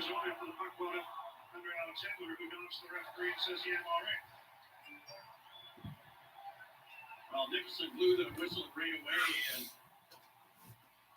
does a favor for the Canucks defenseman. Power play goal in 7 straight games for Toronto. They're in a tie game. Tavares waved out, and now Nylander. Face off, taken back. Here's Morgan Riley. Riley holding it. Riley back pass again. And a chance in front. A shot to the goal. Myers tries to sweep it away from Matthews. Myers fights with Matthews. Leafs keep it in, though. Back dropped again and held, controlling. Back for Marner, shooting up high. And deflects right into the stand. In the receipts. So deflection out of play. I've got every hat of every NFL team. I had every hat of every NHL team, but I'm missing Seattle. The Seattle Kraken. As this puck goes all the way down, and it'll be taken by Riley. 6:20 left in the second. Morgan Riley over to Mitch Marner. One shot on goal in this power play. Actually, no, I didn't think they got one in this power play at all. Yeah, they did not. Marner drops it off. Morgan Riley to Austin Matthews. Matthews centered in front. Sutter will clear this down the ice. Now Morgan Riley behind his net. Morgan Riley weaves away from Beagle. Beagle pokes it to center. Spezza motoring it through. Back pass across. Just want to let you know that I will be streaming tomorrow, Florida and Detroit, but I will not be streaming on Wednesday. Kind of funny, too, because I don't have class on Wednesday. So it'll be kind of a fun little freeing day as the Canucks shoot it down into the Toronto zone and make line changes. Penalties over. Tanner Pearson out of the shin bin. 5:20 left in the second. He gets into the play. And the poke checks away from Kerfoot. And the shot in front for Kerfoot never went through. Here's Hall, back directed, and taken away by JT Miller as it came from the boards, and Miller shoots down to Sutter. Sutter, and now Pearson a shot. Save made by Anderson. More guys that have history when Anderson was a Duck and Pearson was a King. 1-1 with 5 minutes remaining in the second period. Riley, then Peterson. It was signed by Eric LeGrand. I don't know if you remember, know who that was. If you guys have read books or anything about him, but he was a New Jersey high school football player and college football player. Played for Rutgers. That had his that was paralyzed in a game when he played for Rutgers University, and he ended up not playing for, but he ended up signing with the Tampa Bay Buccaneers. So when he came to my school to do a speech to our students, he signed the hat. Yeah, he's a really class guy. His book is called Believe, if you've ever read it. Like, it was like a high school thing. So, I mean, it's not a high school book. It's, it's just used that way. But it has life lessons and all that great stuff. But it also talks about football itself, how he played. So, and since you're a Saints fan, actually, I read the Drew Brees' book that he wrote, like, when he won the Super Bowl. It was a good book. Drew Brees is a good guy, and that's really cool. Right, Tracy Porter, that interception against Indianapolis, forever Super Bowl lore. Yeah.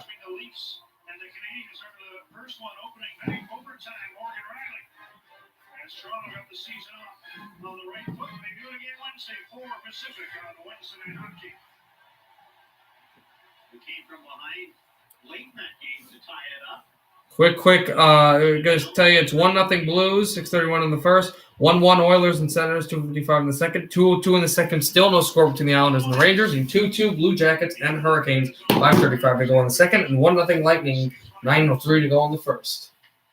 Leafs punch it in, now taken by Holtby out of his net.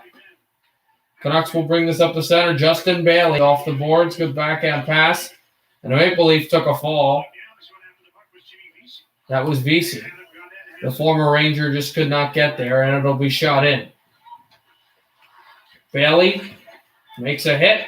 Canucks. Oh, force it. Here's a shot. Go there. Right over the glove. Horvat to try to go and grab that puck.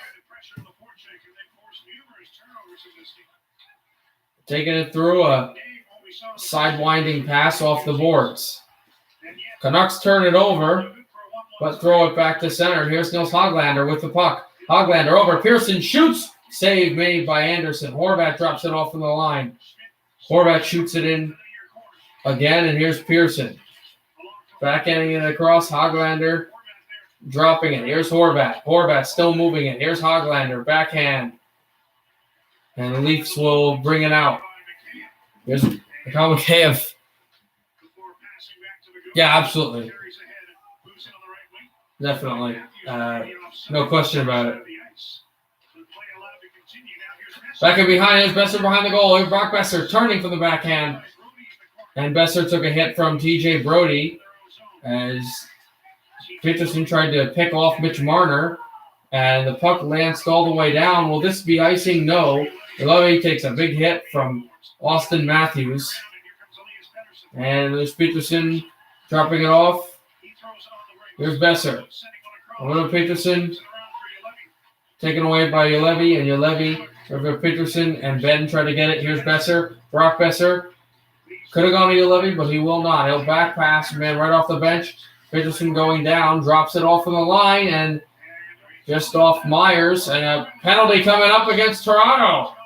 How about that? Power play to the Canucks, and it will be for a significant amount of time in this second period, depending on when Toronto touches the puck. Dropped it off Beagle to jar it away from Morgan Riley. Canucks trying to move it in through off Virtanen, and then finally touched with 2:29 left in the second. So 29 seconds remaining in the second period when that ends. That second period ends with a tie game right now, and the Canucks going to the power play.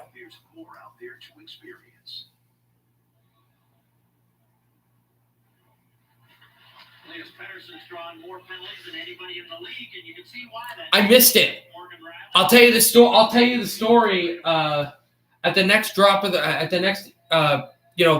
timeout. I completely missed the halftime show, and I haven't seen it yet. And I'm hoping I go on like TikTok or some social media and I can see it, because I don't really want to look it up directly. I don't know.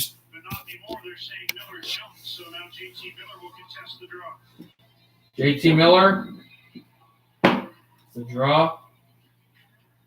Face off.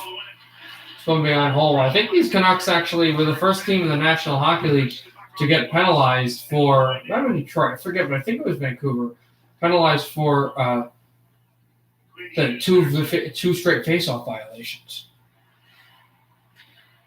Dropped in Hughes, Horvat, punched it back away from Besser, and now Hughes, and it'll circle behind his own goal. Hughes to get in. Pinch now Miller. And now Hughes off the left wall. Hughes passed in front off a stick. And taken by Horvat. Back in from the line. And for the boards. And shot in again. And controlled here by JT Miller. And Miller moves it back for Peterson. Peterson on again, Besser. Peterson falls down. And now gets it over to JT Miller. Leafs clear. Not a good power play so far.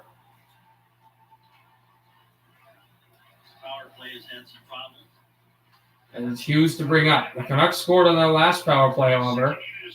Game-tying goal, as it is Hoglander moving it in. Hoglander, Bogosian losing the chance on the puck, and then gloved down by Hoglander and sent back. Here's Schmidt. Schmidt fires! Save Anderson. And the Leafs clear. For the final minute.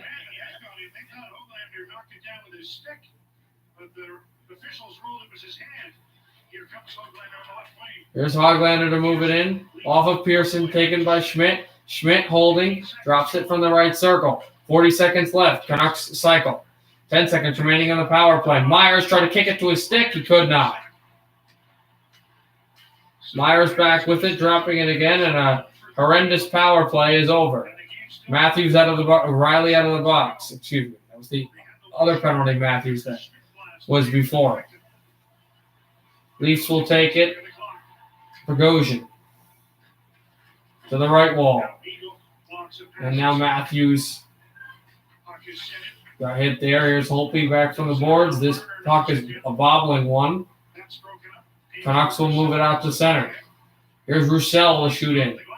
And now Virtanen to go grab it. And that'll end the second period. Canucks score a goal and tie it 1-1 going into 3 in a really solid game for Vancouver. Second intermission.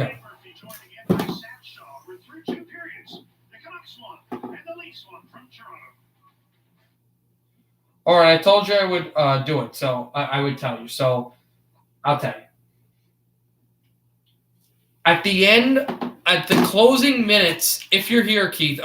Keith, you have to let me know if you're here. Because if you're not here, I'm not going to tell you the story. Because I already told people the story. So you have to let me know if you're here.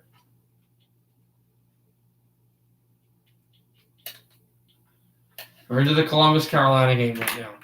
So you have to type and tell me if you're here or not.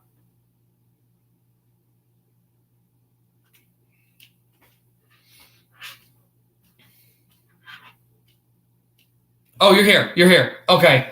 All right. So here's what happened. This was really the Carolina-Columbus game. And a chance in front and a save made by Korpisalo. And Carolina nearly took their first lead of the night, 3-2.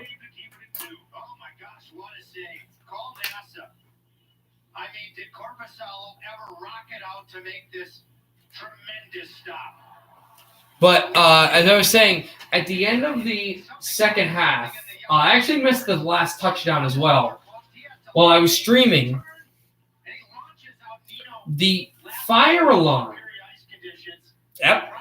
in the dorm was ringing and buzzing and forcing everyone to get out of the building. And I had to go out in my shirt and shorts and stand outside for 20 minutes.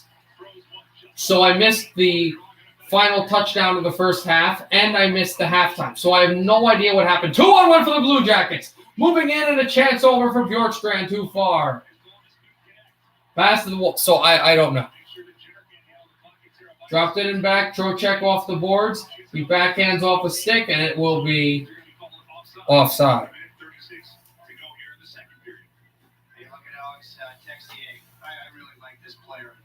He's a French native. His father was a hockey player, John Tortorella.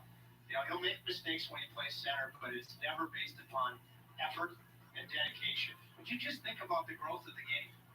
You know, where French hockey could be in 10 years. Dino Niederreiter could have a couple in this period. How about Swiss hockey? Oh, I mean, you just think about some of these countries that didn't really factor in at times several years ago. Backhanded it down and controlled in, and Tripp Tracy, the color broadcaster of the Carolina Hurricanes, making a fantastic point about players on other teams, other hockey clubs that well, not other hockey clubs, excuse me, other nations that I have not, Keith, but my brother and a few other family members and friends have been to New Orleans and said it's a great, beautiful city. I definitely want to go. I've never been there. World Junior champions with a bright future that USA Hockey had.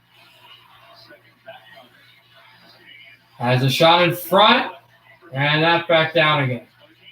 And clobbered that puck back and along and then sent over from the blue line.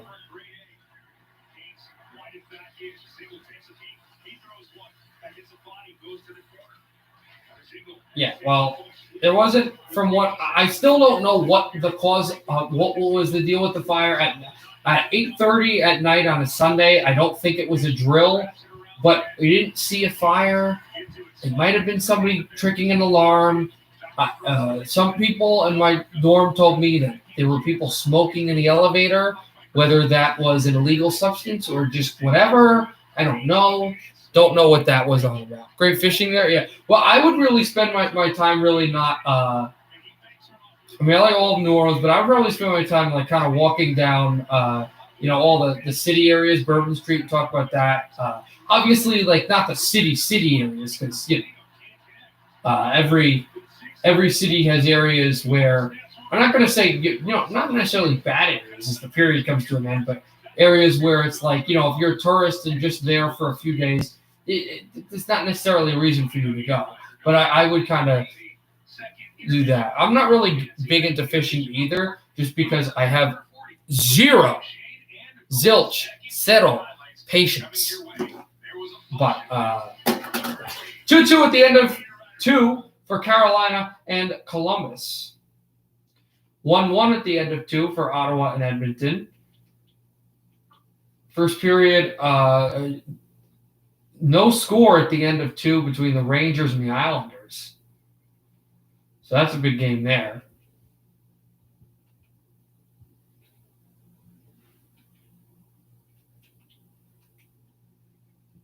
Historical, yeah. I do like nature and stuff, though, so I would kind of do that. Yeah, there's a lot of stuff that I would want to do in Louisiana, definitely. Like, I'm big into sports, but I have other interests as well. I like nature, obviously, as I said before. I like historical stuff, and I like food. So that's really like Louisiana. You know what I mean? Very cultural place, really cool.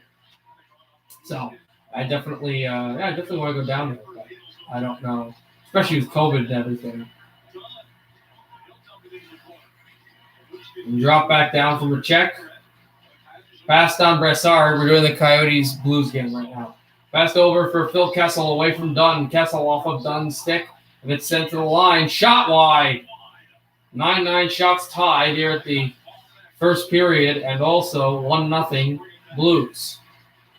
Taking a hit is Jason Demers and laying a hit as a St. Louis forward. Shot on goal. Save. Rebound. Off of Kemper. And the Blues coming so close to getting a 2-0 lead. Here's Hornquist. That's blocked again. One last chance. Torrey Krug. Shot to the goal. Another shot. That's stopped by Kemper. And the Blues come up with a flurry late, but they will stick with their 1-0 lead to intermission. That's really cool. That's really cool.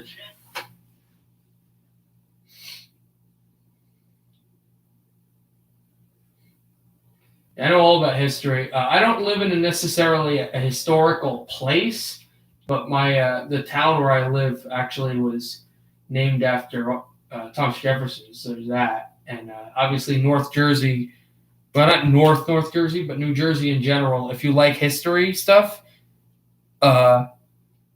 toxic here if you're alone. Oh, okay, yeah. If you are into history, I don't know if you are, but if you are into history, there's a bunch of places in New Jersey you can go for like Revolutionary War stuff. It's really cool. Especially, mainly the reason why they're the capital, which is a ways away from where I live and from my college, but still pretty cool.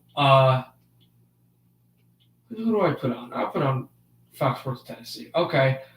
Late in the first period, broadcasting last now of Predators and Lightning. After this hard shot, you have to just quickly react to wherever that puck does. Predators got those alternate jerseys on right now. Those are nice ones. Jordan crushes the big man. more been connected in the boards. That's a good line. That was a good shift by that line, actually. Lots of good contacts and zone time. It's a heavy line there. Trenton, Olivier, McCarry. All the way to the face-off back to Backed it off from Roman Yossi Predators down the glass. Taking away Tyler Johnson. Tyler Johnson was really good last night in the Super Bowl for the Buccaneers. How about the Lightning's Tyler Johnson, who was spot on against the Red Wings? And here's Tyler Johnson now in this game against Nashville. Back from Halla with less than a minute to go. Predators keeping it in, try to tie this game. Dropped over Ellis, backhands it in. Predators trying to get something going here. Chernak lost it, Lightning to center. 17-6. Tampa Bay leading in shots and leading the game.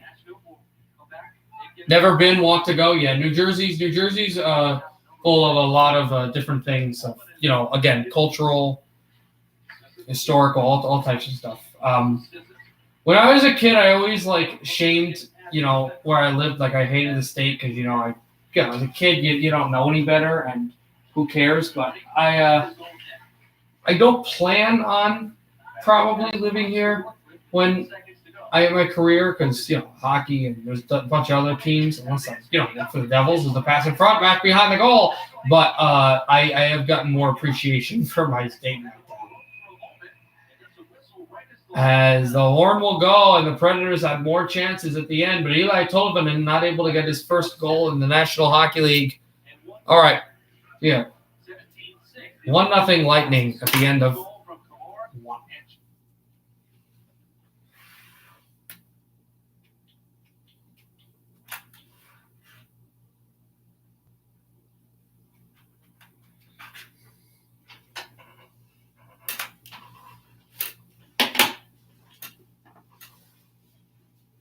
Technology to do this. Drones deliver packages, and people with diabetes are still working. What? We've got self-driving cars, robots that vacuum these things. We visited Mars. 7:27 left in the intermission, so not that much time we'll have to wait. Finally, technology that makes it easier for us to manage our diabetes. Looks like the future that's available now. Welcome to the Disney Bundle, where Disney Plus, Hulu, and ESPN Plus come to life on all your screens. Hulu Originals, Disney Hits, and Plus. With Disney Plus, Hulu, and ESPN Plus, get the Disney Bundle for only $12.99 a month.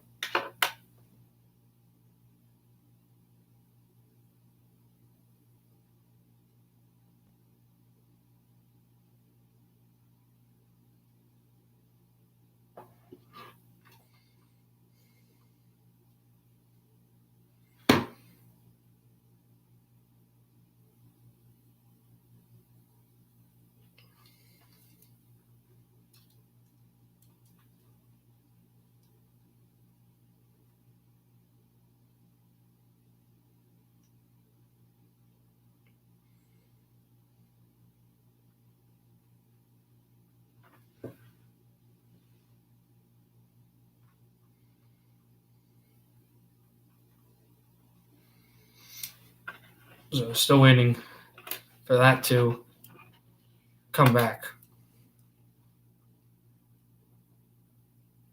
Kids Fun Online 50/50 is back this season. There's a new jackpot every game, home and away. Tonight's estimated jackpot, $100,000. Don't delay. Get your tickets now. Canucks.com/online5050 for your chance to win. Back at Rogers Arena, Dan Murphy, Satyar Shah, and Sat. We said after one that the Canucks had to build on first period, and I think it's safe to say they did. Got rewarded with a goal, tied up the game, still limiting chances and shots, only 7 shots against, and they get help from their probably best player. Elias Pettersson has come alive, a 4-game-point streak scoring goal tonight, and after only having 1 point in his first 6 games, Murph, Elias Pettersson now has 10 points in his last 10 games. You're seeing the commitment back in his game, battling in front of the net. He's jamming away for pucks. So for Pettersson, how he's played, and 3 shots, a goal, and this whole team has been well, and we kind of saw a little of it the last game. We didn't see barely any of it the game before, but I've been really impressed at how Justin Bailey has played. You're kind of seeing that from the rest of the team as well, Murph. Canucks only allow 7 shots so far, and 2 of those have been And, he's been really physical as well. This whole Canucks team has been good. And, it could happen where they play the better game than Toronto, but they still sneak away with the win because they have more talent right now, at least. But I think the Canucks can pull this out. But, you got to be careful. Against Morgan Riley there in that second period. And he probably should have a lot more points than he has so far this season. And he's up to 11 now in the season. We're seeing that it come together. But he's still probably, Murph, has a big hot streak in him for the rest of the season. Yeah, I think sometimes you look at points and they don't really matter when you get caved in at your own end. And we've seen that with Miller a little bit and Hughes, but that's not the case so far this evening for Elias Pettersson. You host a radio show every day, Monday to Friday. You do the pre and post game on Sportsnet 650. What is the temperature of the market right now, at least heading to this game? Where is the anger kind of being directed? Well, the heat is so hot, I can still feel the phone boards here, even though it's been a couple of days since we had a post-game show back on the air again tonight. But, of course, management is getting a lot of heat. You see the hashtag trend on Twitter every single time around Jim Benning when the team loses. And the head coach, Travis Green, he's gotten away with not getting lots of criticism in this market. That's turned out in a big, big way with the way the team is struggling. Of course, the players are not getting a free pass either. The market is very angry at how this team has played, how the offseason went, and how they're performing.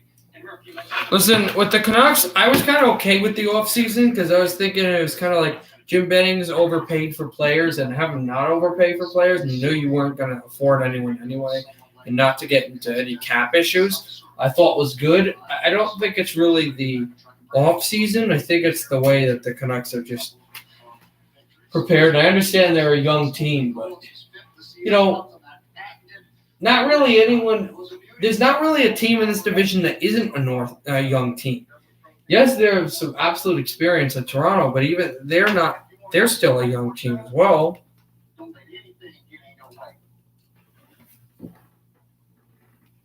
Remember,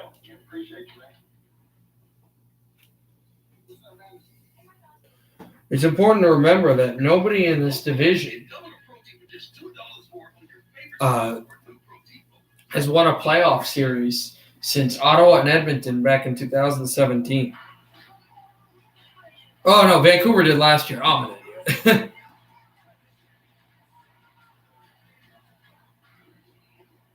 But still, it's a level of consistency that, not entirely consistent. In fact, that's what I should say. 2017 was the last time that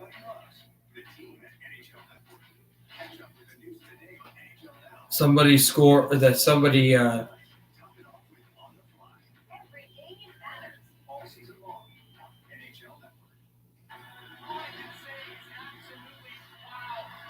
that a team from this division won more than one 2018, excuse me, was the last time a team in this division won more than one playoff series.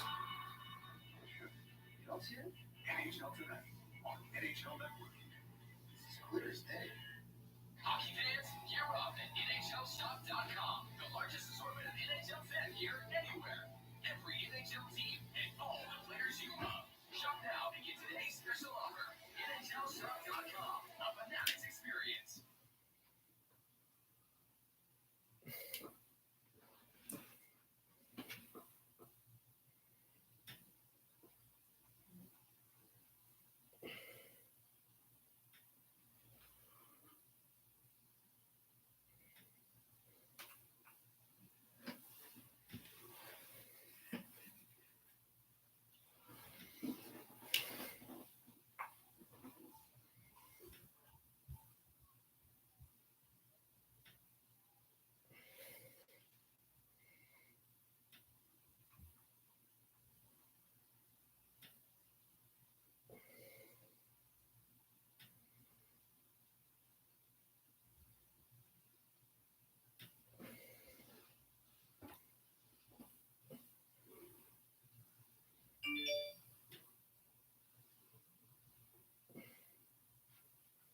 Sports Bar Live at Rogers Arena, open every game day, both home and away. Get closer to the action by reversing your socially distanced table now. Reserve it, at thesportsmart.ca. Now, there was much talk Saturday night about the frosty exchange between Braden Holtby and JT Miller after Leafs' third goal. Holtby clearly not happy with himself for the giveaway, and not happy with Miller for the effort. You know, and the head coach basically said that he gave Holtby the start because he liked the fire they showed there Saturday night, and I think, John, you have to contend that his teammates have played much harder in front of him this evening. Well, they sure have, and the Canucks just registered only the third. All right, here we go. Braden Holtby. They haven't given up a goal, Joe. And the first time it's happened for Holtby. It goes in for the other two, so. For the first time in this game, which isn't a good stat that they haven't given up more than a goal in 2 periods of play. But here we go. We are here. We are back for period 3. And the Maple Leafs and the Canucks tied at 1. And for the second straight period, Toronto wins the opening draw of the period. At center ice. Puck loose. Tyler Myers gets it. Backhands it over. Pearson shoots in off of Horvat, and the Leafs bring it up. Mikheyev. Getting it through. Tavares takes a hit from Horvat. Still jarring away in the Vancouver zone. Myers trying to go back. Oh, chance in front. That just missed as Nylander hands it over to Riley. And that was Nylander in front. Over to Riley. It hit the glove of Holtby, and it went back to the boards. Nylander in front. This is a Toronto rush here. And the puck gets thrown all the way back down. And no icing. Tavares to take it. Hit by Miller. Miller and Tavares pressure there. Leafs trying to gain space. And good play by Miller. Sends it over to Schmidt. Back to Schmidt again. He plays catch. Schmidt shoots. Oh, and it went wide. Back down it went over from Zach Hyman Peterson. Now Schmidt back to him. Schmidt back with it. Shoots it backhanded it down, and Miller to try to take it away.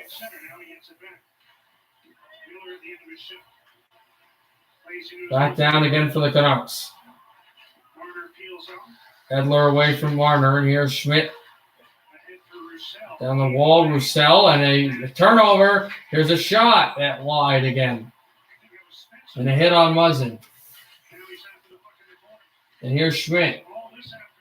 Off the backhand. Now Edler. And down the ice it goes. Here's Virtanen against Hull. Hull throws it through to Anderson, who stops the puck. And Virtanen gets right in his grill, which, of course, is going to set off Hull. But Beagle goes after Hull, and that'll just be the end of that. 17:54 to go in the third period. And it's still 1-1, but it's funny. The Leafs had all those chances, right? The puck just ricocheted off of Holtby, those chances that Toronto had. But how about the fact that just as their shift was ending, as the Maple Leafs had several chances to make it 2-1, that the Canucks came right back and got the puck right to the goal. And, Canucks have not quit in this game. And that's big. Maple Leafs haven't played awful, but they haven't played as good as they did in the previous two, which will help Vancouver. Also kind of monitoring what goes on with the Edmonton-Ottawa game as well. That may help Vancouver as it's brought up for Kerfoot. Drops it in. Hughes and Spezza. Hughes with the hit on Spezza. And now a check there. Taken back to the line. BC, a shot blocked away. Ben has it. Jordy Ben with it. Backhands off the glass. And check, Justin Bailey brought it up for Gaudette. Good play by Gaudette. Gaudette turns, shoots, save Anderson. Rebound! Sutter is there trying to bank it, and he cannot. But it taken back over by Hughes. Hughes pass slot on that wide. Off the shot, and it comes all the way back into the Vancouver zone for Hughes to take. Hughes goes behind his goalie and does something they haven't done much. Just stay behind the net and wait to pass. They will, and they will stretch. Over to Tyler Myers, who shoots in. Taken by Hull, but he gets checked by Sutter. And a pass in front. The Canucks shoot it on goal. And glove down by Anderson, just keeping it in. The Canucks pressure continues, leading by 19 shots. Good pressure. Look at this pass by Quinn Hughes. Oh boy, right through. Tanner Pearson just fires it. And Hughes' pass just right by the leg of the Toronto defender. And here's the shot that went right off of Anderson, who's been so good in this game. As this shot comes to Anderson, and he'll glove this down as well. And it's Yalevi again with that last one. He could tell that Anderson picked it up late. And it was Yalevi right off the faceoff who let this rip. And just Frederick Anderson. That one Anderson saw Dana's just been through the trap. on fire. Here's Hull. Drops it off to Austin Matthews. Shot this one back off of Hyman. Canucks will move it to center ice. 3-on-2 now. And now the third defender gets back, however. Pass in front of the goal. Miller off his stick. Can the Canucks get back to defensively keep it in? They cannot. Off of Hyman's stick and sent back to the Canucks zone. Dropped before Hyman was able to intercept it, which he almost was able to. Marner got it, but got crushed. And Hyman there as well. Some plays that Vancouver a few nights ago would just let go and it would be in the back of their net. Now they come back defensively with pride, and they maybe – I told you there needed to be a spark. Maybe the spark came from Braden Holtby getting very emotional and getting Holtby to play. Apparently Demko is a stop by Holtby again. Bertanen in front. Tavares. Save Holtby. Rebound up in front of the goal. Then there's Myers. And the Leafs continue it over. Penalty coming up against the Canucks, I believe. Yes, it will be a Toronto Maple Leafs power play. Dropped over to Morgan Riley. Riley, Matthews from the left circle. Shot to the right circle. In front off of Matthews. And controlled down again. Morgan Riley. Riley, left circle again. Holding it back. Canucks still can't get the puck. Now they will. A 15-12, the power play to start. But here's the thing I was saying was maybe, that revitalization might have been because Demko was supposed to start this game. But Holtby apparently started because Coach Travis Green really liked the emotion, the fire in the belly of his goalie. Actually, I didn't necessarily say that Demko was supposed to start, but it is for sure that he did like the emotion of his goaltender. There's Morgan Riley with the puck. Riley hands it off. Austin Matthews back again. Drops it in and off the left circle still. Back to Morgan Riley. That puck off the far wall and got him down again and shot back through. Controlled over Morgan Riley. Drops it. Marner. And it is swallowed by Holtby.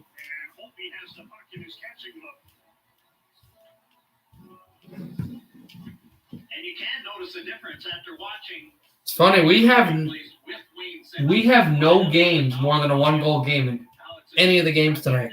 One-goal games in Nashville, one-goal game in St. Louis, and a tie game in Ottawa, in New York, and in Columbus. This game, of course, is the Canucks clear it. Here's Morgan Riley. Dropping it back. And sent over to Austin Matthews, back down to Tavares. Who shoots in?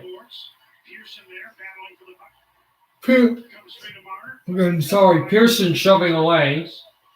And here's Morgan Riley with it on the left circle. Riley back down again. Controlled. Marner has it. Less than a minute to go on the power play.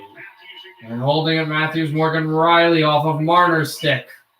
Marner pursued. Shot over to Tavares. Drops it off. Canucks will they clear yet? No. Kept in by Toronto. Is coming close to a clear. And now Marner. Trying to get it back is Beagle. And Edler as well. And dropped off to Austin Matthews. And Matthews drops it off far of Marner. Edler clears it. All the way down the ice to Frederick Anderson to play. and Lettinen has the puck. He drops it off. Leafs move in. Here's Nylander. Shot it wide. Canucks off the glass. Punch it to center and taken back by Lettinen. Lettinen the hold. Watched by Miller. And the penalty is over. Out of the box is Roussel. Controlling it again. And backhanding it across. There's a check on Boyd. And Muzzin back again. Shot saved by Holtby. With the glove and with the body on a Mikheyev shot.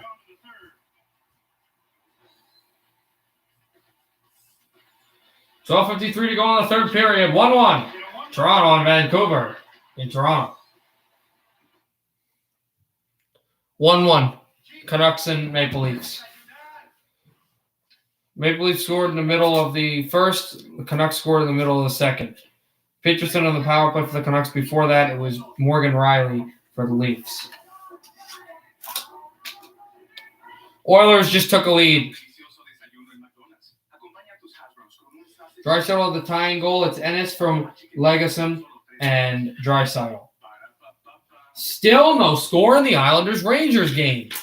Remember, the Islanders, one of the few teams, maybe the only team, I'm not sure, to have won a 1-0 game this year, and that was early against Boston at home. This is on the road.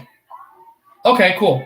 I don't mind I wouldn't say I like the Leafs, but I don't hate them. I have no real opinion on the Leafs. I don't really hate many Canadian teams, believe it or not. And I'm not Canadian, I'm American. But if you couldn't hear it already, but there's one Canadian team I hate, and I used to like them, and that's Calgary. Thanks for watching them.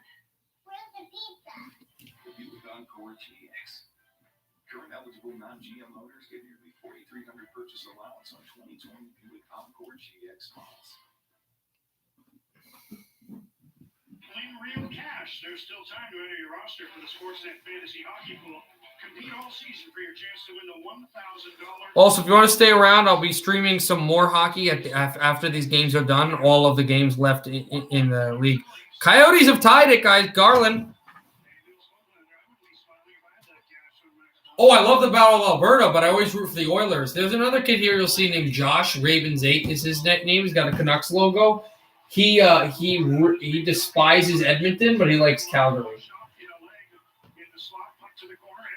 Yeah, the Battle of Alberta is a fantastic hockey rivalry.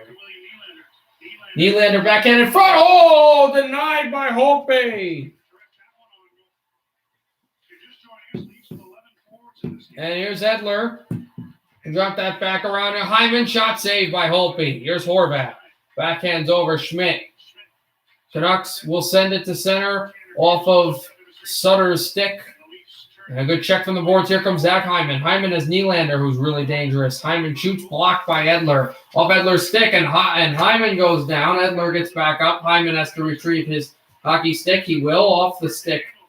The Vancouver player, Canucks will change the Horvat line. Well, the new Tools Horvat line. Hoglander goes off.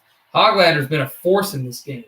No points, but he got hit in the face by a friendly fire. One of his players, I think it was Schmidt, shot a puck right in his face. He had blood pouring down. He had to get scars at the beginning. Not scars, stitches in the second period to start the second period, and had some really dominant shifts. We had some shots on goals and passes for shots on goal.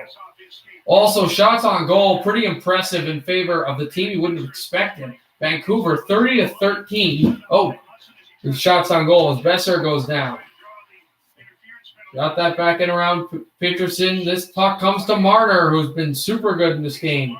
Marner, he is onside. Marner passes, deflected, and kept in by Hull. Here's Ben. Shouting on back from BC. A bunch of Maple Leafs go for 4 line changes. Also, I apologize if my 4 becomes fur. I didn't like Like, I didn't think it was good that they were rioting. As Mikheyev in on goal. Save Holtby. Stick comes off. Net comes off. I didn't agree with it, but I was upset, obviously, about the Bruins game. This game's close as far as the Canucks doing better than. Oh yeah, Canucks are playing. They are balling. Well, that's weird to say, but they're really playing well. And hey, Habs Absolutely Hockey. How are you doing? How was your day today? Obviously, that video, yeah, it was pretty good. Yeah, pretty good. I saw it. But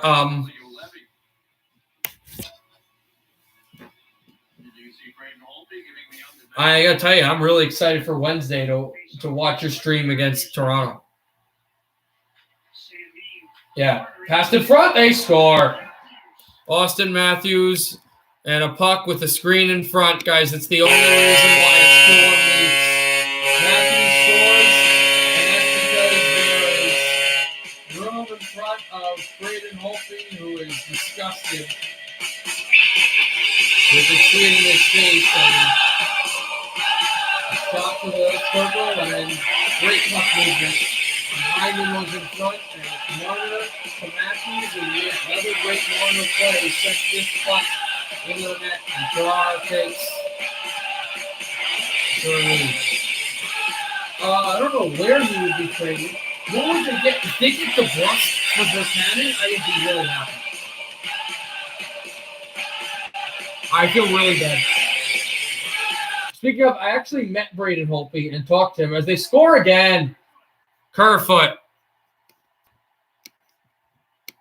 Leafs go right up the ice again and score a goal. I don't know, was that 8 seconds later? Alexander Kerfoot and Maple Leafs lead by 2 goals now. This is really upsetting because the Canucks are playing a really good game. Hughes, well, this is Hughes' fault. This is all Quinn Hughes' fault, and this is because he's a young hockey player. Quinn Hughes not backpedaling back to the defense to steal that puck away, and he goes frontwards, he gets his pocket picked, and Kerfoot jams it in.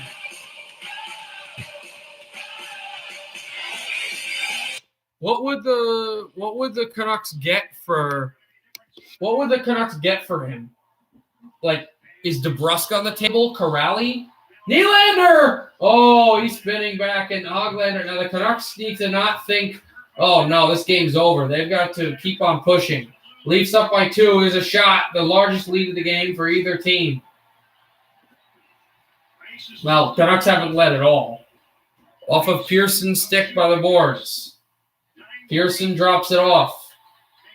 The Leafs are getting pummeled in shots on goal, but they are leading. It's just, I guess, the talent of this team. But turned over. Here is Besser. Back over Miller, trying to take it away. And Kerfoot sends it into the Canucks end. Here's Myers back behind. Now Hughes. Dropping it back from Mikheyev. Here's Hughes. Hughes spinning.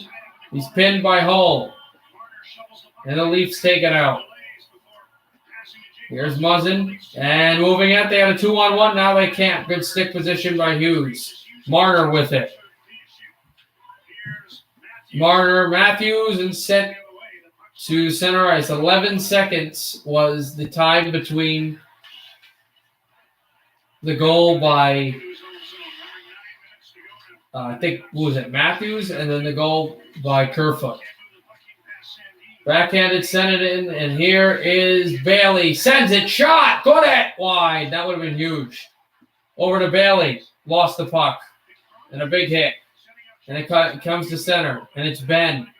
And Ben sends it off the boards. It is.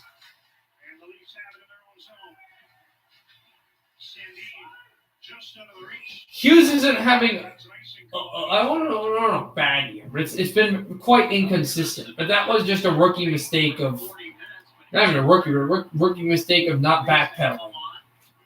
Because he didn't have the right position. They always teach you to backpedal on defense. If you're Sergei Fedorov, okay, as an offensive player. you could still play defense. He played defense with the Red Wings for some years, and he never backpedaled. But you're a defense in this day and age, defenseman in this day and age, and you're going back defensively, you've got to backpedal. Not really. I've not been a huge fan of him. And I think the Canucks should get I know he's a player's coach, but the Canucks should get a player's coach that's more of a team-oriented guy. Like Florida did that. Florida had a few coaches. They got Joe Quenneville, who's he's a strict coach. He's very, he understands playoffs, but he's also a player's coach. You need a guy like that. I'm not saying get a Hall of Famer, like if you can get it. Don't like try to get some old. But I'm just saying, like, again, it's a player's coach, but also understands how to tighten up and help a defense that has problems. Although you got to get better assistant coaches for that.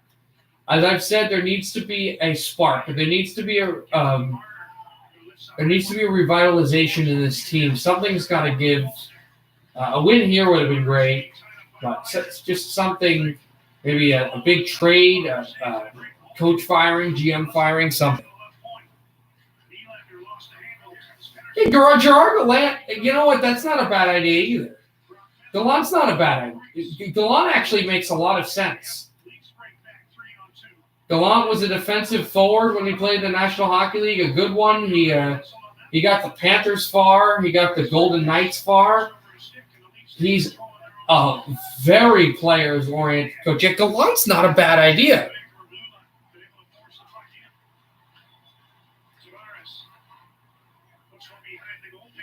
That's cool, but that would be a really good idea for the Canucks as a head coach. Now that I think about it, players coach and a guy who understands winning. He's been to the Stanley Cup final. He's been to the playoffs numerous times with different teams.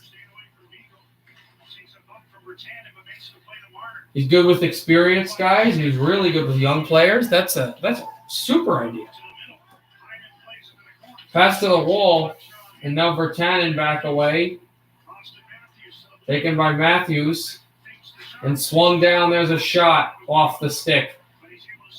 That careened wide, and back down for the backhand. Leafs keeping it in. And Marner forced turnover. Here's Hyman. Zach Hyman. I'm telling you, this game, I've gotten so much more respect for Mitch Marner. Here's Hyman behind the side. Hyman drops it off. Off for Bogosian. Bogosian drops. Matthews takes a hit. Canucks in their own zone.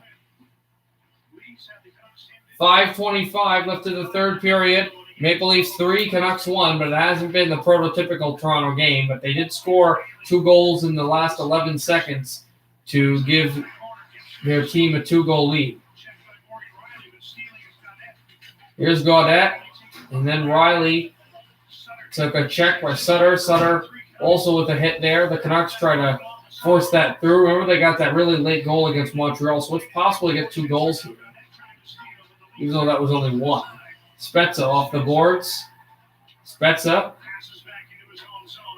And then back down again. Controlled back to Spezza, who drops it off. And taking it away, Myers. Is this a penalty against Toronto? Yes. Canucks to the power play, where they're 1 for 2, and they're going to have to score on the power play. This puck comes in again. Here's Pearson shooting up high and deflected out of play in a 3-1 game. That's true. That's true. I forgot about that. It's not good for me as a Canucks fan because the Canucks, they don't necessarily slip in the standings because they still probably stay in the same situation, but they wouldn't do well for the chance to rise in the standings. And the Canadians, and for the Canadians, yeah, at least a 3-point win. The only good thing about that is that the Canadians will have the Leafs for a few games. Thank you, Zervi Slurzy, for the subscription. I appreciate it. Oh, it's going to be great. If you want OV Slurzy, Habs Absolutely Hockey is going to stream it. I'll be on. It's going to be enjoyable. It's home to thousands of students together with faculty to advance our careers, change our careers, or finally earn our degree. My classroom is just like every Penn State. Thank you, John. I don't know if you're on here, but thank you, John David, for subscribing.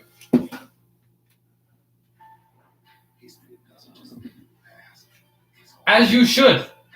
The Canadiens-Bruins rivalry might be the most, the biggest rivalry in all of hockey, and just big time. But the Maple Leafs-Canadiens rivalry is actually older, and until the Bruins started winning their cups in the early 30s, more storied.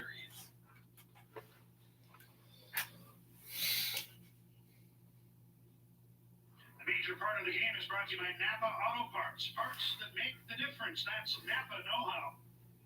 Well, this is a major part of the game. Face-off play. Austin Matthews one times this one through bringing the whole beat. After he has won the draw to start the play, and then Mikheyev out to Kerfoot. And that Mikheyev-Kerfoot goal really, it's disappointing, the Matthews goal, but I can understand it. I can understand that the Kerfoot goal, that's all defensively. One plays four. Here's how it works. One plays four in the division. If you understand old school hockey, it's like the old 80s, Smythe division, Norris division. It's basically that. First team in the division plays, it's the top four makes the playoffs. Number one plays number four. Number three plays number two. Winner of those two play in the finals of their divisions. And that's that. No, I think he has respect for the Leafs, and he is okay with you and everything. He just doesn't like that. And then the North Division, I believe, is in the Western Conference. So then the winner of whoever comes out of the North in the playoffs would face whoever comes out of the West in the playoffs, the West Division. And then winner of that, obviously, we get to the final. And same thing with the East between Central and.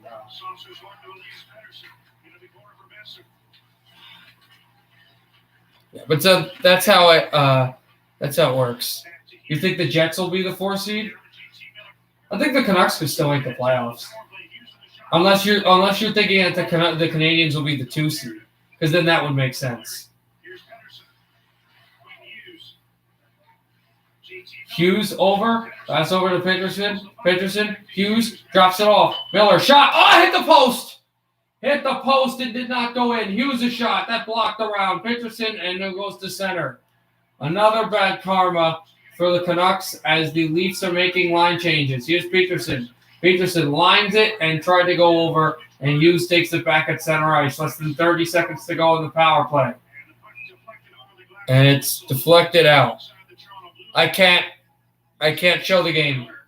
I won't be able to live stream. It's a whole thing about copyright.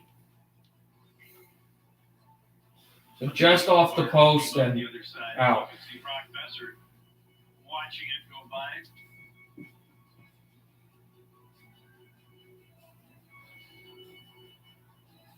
Not close, but still a 2-goal lead for Toronto, and now 26 seconds to go on the Vancouver power play. 2:50 left in the third. Canucks to take it out. And now Sutter. When does Hopi leave? He now leaves. Vancouver's got a 6-on-5 for 10 seconds. Or 6-on-4 for 10 seconds. Then it will be a 6-on-5. Puck is lanced all the way down the ice. It will go. And, you can ice it because it's no icing until the power play's over. Power play's over, so now just a 6-on-5, not a 6-on-4. They need 2. Here's a chance in front. Besser too far. Kept in again. Here's Myers. Tyler Myers shot it over. Here's Hoglander. Niels Hoglander off of a Maple Leaf stick. Mikheyev got it, but then the Canucks keeping it there. Thrown back again. Held off the backhand. Leafs backhanded off the boards. Taken by the Canucks. Kerfoot. Try to get it. Shoot for the net up high and off the glass. Here's Pearson. 1:50 to go in the final period of play. Maple Leafs 3, Canucks 1. Schmidt finally gets out but drops it off. Back for Hughes. They realize that they've got to go. Nobody is moving. It took about 12 seconds, and no one moved from behind the net. Remember, they're down by 2, not by 1. And Hughes will drop this off. And it is dangled in along Horvat, trying to spike this through JT Miller. Off of Hull. Miller back in again. And Marner takes a hit. Glove down. Peterson keeps this in. Hughes. Over to Horvat. Shooting save. And here's Besser in behind. 1:10 to go in the third. Still controlling the Canucks. Peterson. Right circle. Hands it off. Hughes. Hughes again. Hughes. Back. They need 2. Final minute of play. Hughes keeps in. Hughes still with it. Dropped it off in the left circle. Pass over to Peterson. Peterson shoots for a stick. Too far. Now handled Miller. Now back for Brock Besser. Behind. And it gone over to Peterson. To Hughes. Shoots. Blocked. And came to center ice. Now 38 seconds left in the third period. Canucks do not want to get swept. Maple Leafs send it over to center. Hyman too far for the empty net, but he's going to be the first one back at the glass. Hyman backhanded front. Backhander went wide off of Marner's stick, but is it too little too late? Maybe. We don't know. Controls over to Besser. Besser pinned on the boards by Hyman. Besser still battled back. Shot in front. Rebound comes loose. Still controlling and back over for Brock Besser. Backhands it over. Peterson hands it. Hughes. Peterson fakes. Peterson shoots. Wide. Rebound. Besser back. Peterson shooting again. Blocked to the boards. And the Leafs win.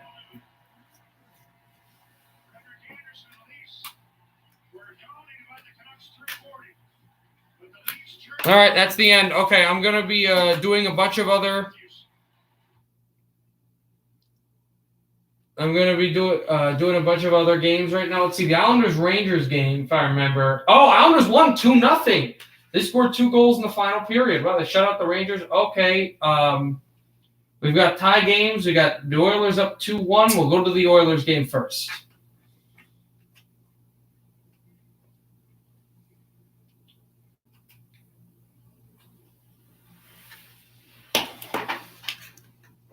Thank you.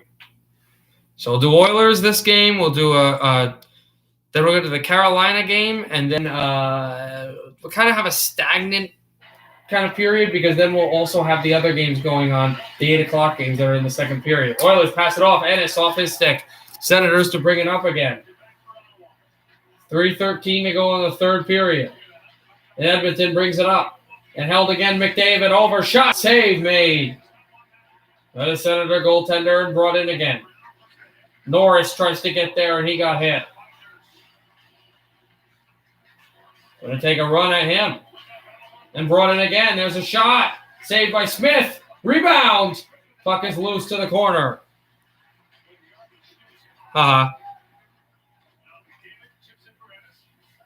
Backed it down is Connor McDavid trying to go through one. It moved it in again. And held to the wall. And a shot that went wide of Smith. 2:30 to go in the third. When does the Ottawa goaltender leave? The Oilers lead by 1. There's a shot to Branson. And stopped. Nice, thank you. And the net is off its moorings with 2:21 to go. Yes, they did. Yes, they did. Toronto definitely did.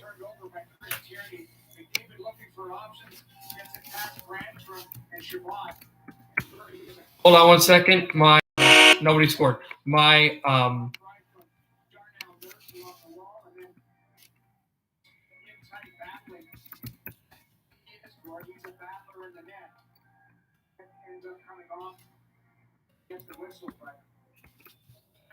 Yeah, hold on one second. My throat is parched. I did that entire third period with my throat dry as the Sahara. I need water. Mike Smith getting a skate look at. Let's see if that other game is closer to ending. 3-2, Columbus just took the lead, and no, it's not.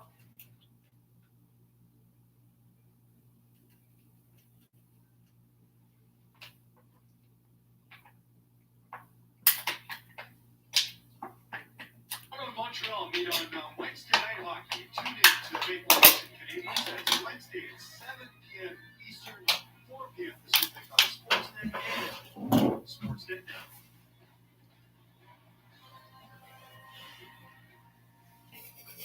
And Murray coming off. Murray goes to the bench. Extra attacker on. He's got an ozone draw, and he's going to go for it right now. Why this raise and move by DJ Smith, but I like it. Drysdale won the draw. Upgrade the quality. I don't understand what that means, but I don't care. Dislikes are disappointing, but I don't get bent out of shape about them.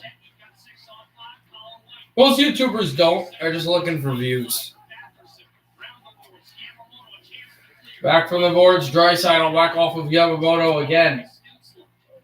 From along the circle. Shot in, Drake Batherson. Senators keep it in. 1:46 to go, and penalty against Ottawa? Yes. The Senators are going to commit a penalty here when they don't want that at all, because then that would be with an empty net, a 5-on-5. Sure, I think it's, he gets hit right there into the. I mean, maybe I'm completely wrong here, but. Oh, the net comes off its moorings, so they're calling a penalty against Ottawa for intentionally taking the net off. Oh, well, they looked at it and they said no penalty. So how about that? Hi, Josh. Disappointing loss, even though the Canucks did play solid throughout. We are right now streaming the.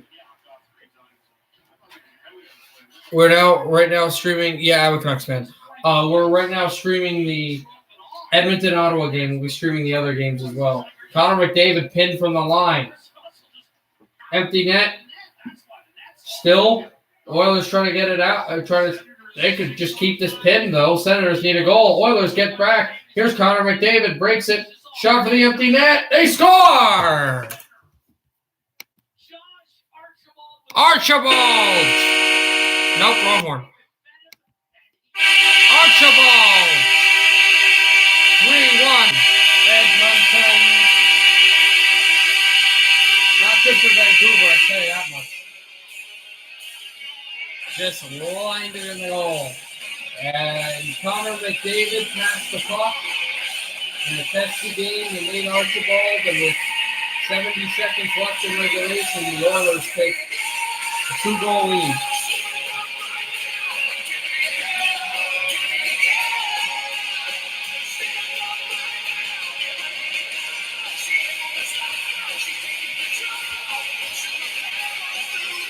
I didn't say wrong horn because of Edmonton. It was not Edmonton's, it was Ottawa's. Josh.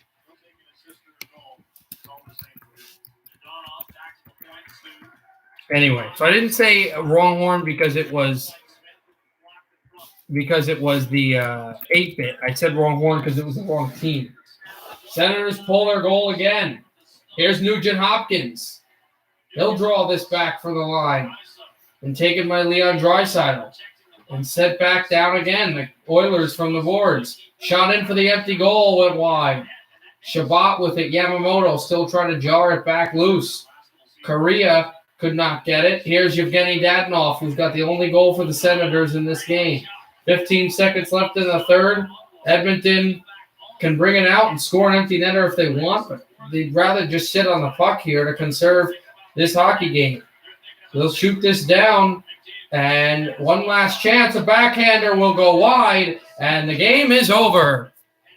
Oilers 3, Senators 1. They've gained more ground on Vancouver in the playoff race. Oilers win over Ottawa. All right, 3-2, Carolina and Columbus. Columbus has a 1-goal lead, and the Hurricanes have their net empty.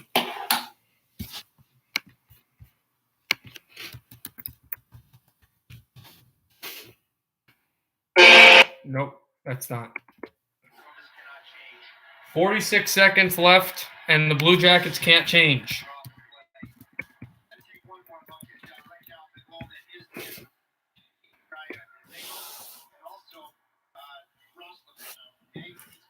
Yeah, but nobody scored. I was just testing them out. We got 2 more games after this as well, 8 o'clock. The games that start at 8 o'clock, Arizona and St. Louis, and Nashville and Tampa Bay. The last game to end, I believe, will be Nashville and Tampa Bay. Would have been reduced to a shot, not a dinking opportunity. The other thing that you have to think about is how big that Sebastian Aho created 2-on-1 at post. Tie game in Arizona, St. Louis, and a 2-0 lead for the Lightning. Let's see what Carolina can do here. They can pick their dots, so don't throw check. So 24-22, shots in favor of the trailing team. Remember, Columbus scored late with an empty net and had a real push. And the Blue Jackets also believed, Line said it was disgusting that that offside goal was allowed, which I don't believe was the winning goal, but it allowed there to be a cushion for the winning goal to be scored.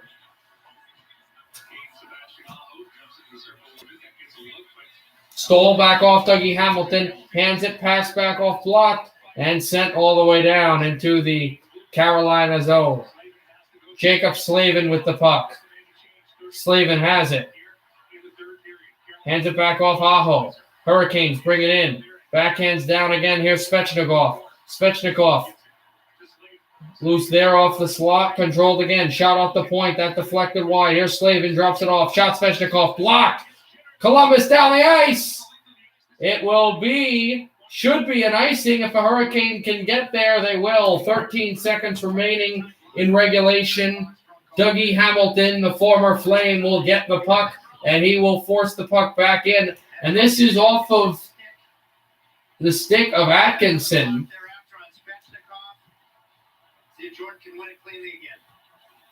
Stall the face-off. Can he get a clean draw again? Not clean. They tumble at the boards.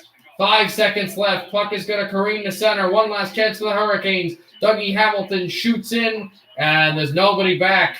Columbus wins over the Hurricanes.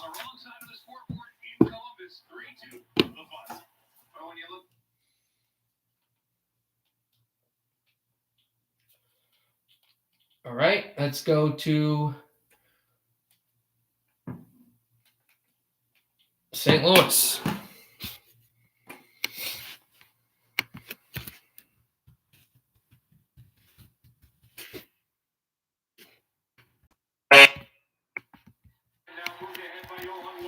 In a tie game here.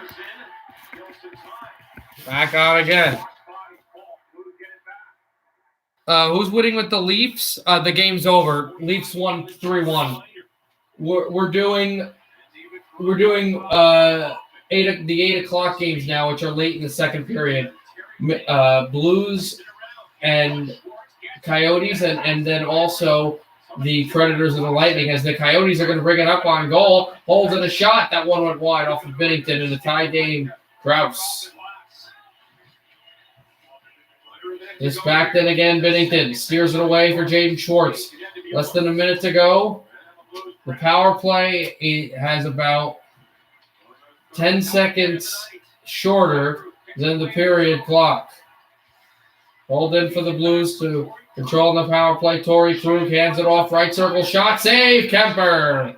No rebound. Ha. He's not going to Montreal. Well, he's not triggered. His team won. Both of his teams won. Soft enough that the goalie now can move around, and he gets beyond the screen of Jaden Schwartz and makes that one look easy. And the face-off is won by Larson. Back down again from Larson. And now Krug backhands it across Krause. And the puck sent all the way down for Binnington, who handles it out of his net. No, he's not going to leave any. Dropped on off for Goligoski, who takes a hit. The Blues continuing it away now. Final seconds of the power play. It's over. 10 seconds left in the second period. Torrey Krug drops it off. Vince Dunn with it. Dunn drops it to Shen. Shen will shoot off the boards as well. And that'll end it for the second period. 2-2 between the Arizona Coyotes and the St. Louis Blues. All right. Lightning and Predators. Let's go to that game now. And then we'll just kind of, I don't know, I'll just kind of sit here for like 17 minutes. Hopefully you guys have something interesting, you want to talk about, because there'll be nothing to do for 17 minutes while we wait for these games to go to the third period.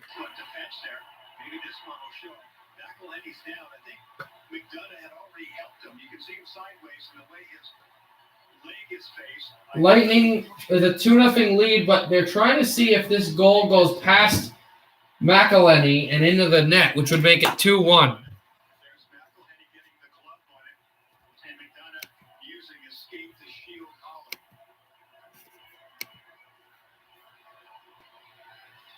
I mean, there's nowhere for you to donate money. I'm not that big of a YouTuber, but like, I don't know, but I appreciate it. Predators to move it in. They say that it is 2-0 Lightning. As this puck to be taken back by Pekka Rinne and shot in from the boards and controlled away by Roman Josi, who drops it off. Predators make the move, holds it in back, and here's Duchesne. In fact, let me change this. This stream is Josi hands it off, held the shot, and that's going to be deflected in it. There's going to be a penalty against Killorn. No. A penalty against Nashville, and Nashville had a 13 seconds remaining on a man advantage. So then that will end 4-on-4, and then Tampa Bay will have some time for a power play that will extend into the third period.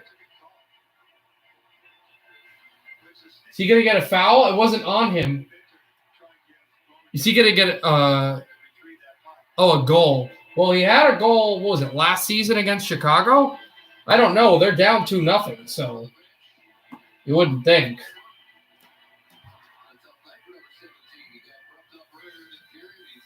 Killorn's been hit up high. He's been hit a lot. Rough night for him, but not a rough night for the city. The day after, they won the Super Bowl. They won the Cup earlier, went to the World Series, and now it's the Lightning's turn to see if they can win another Stanley Cup to continue the championship tradition in Tampa.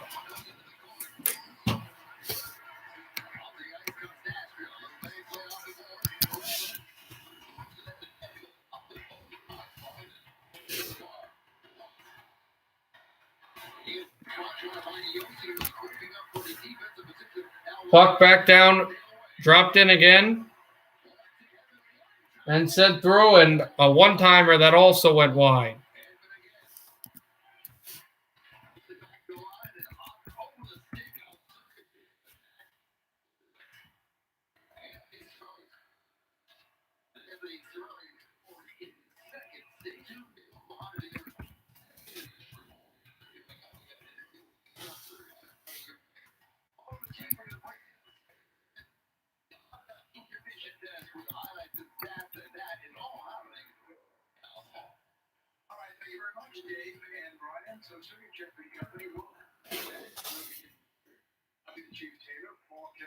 All right, I just edited it. You guys can see. So it says the two teams that are playing.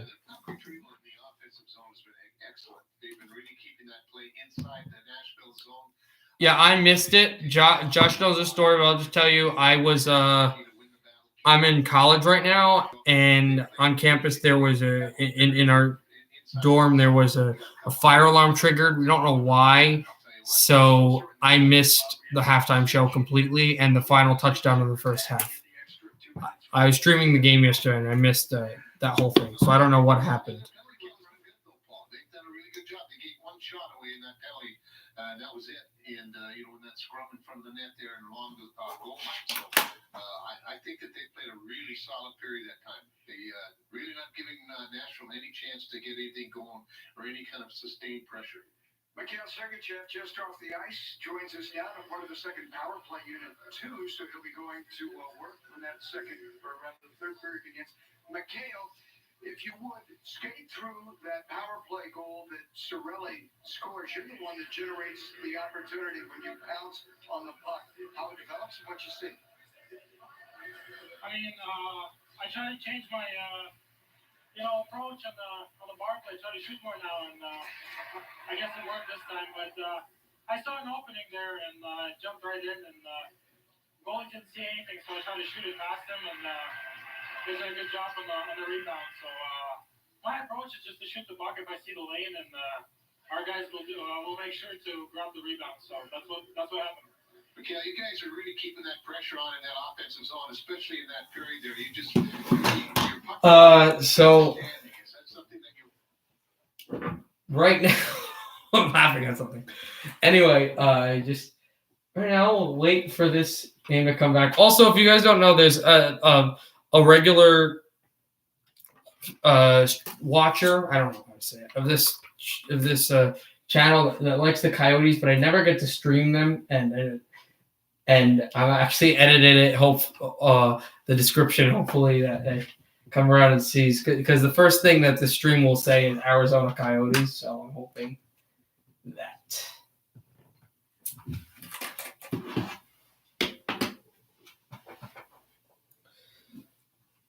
And we'll probably hit that game mostly, mainly. Watch here, forward to the backhand, gorgeous goal. So it's all about goals in that North Division. In Canada, the offensive firepower. And as I said, McDavid has an assist tonight, which brings him to 27. Austin Matthews, 11 goals, leads the NHL in that. They say McDavid had an assist, but to that credit, to know it was it was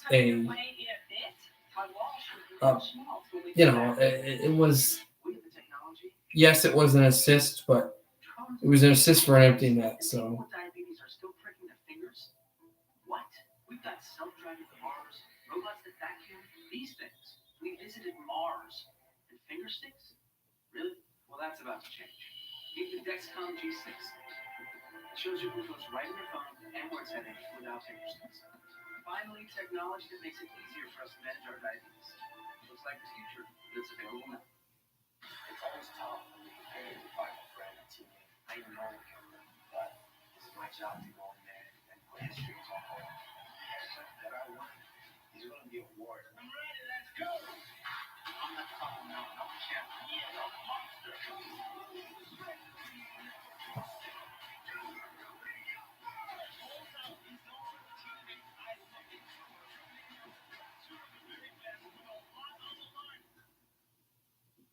Hockey fans, gear up at NHLShop.com. The largest assortment of NHL fan gear anywhere.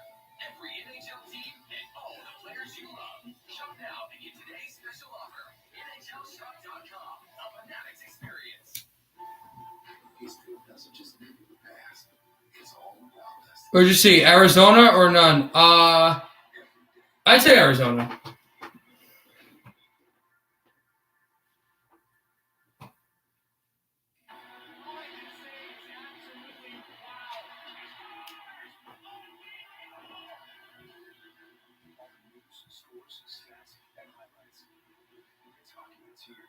The official app of the NHL.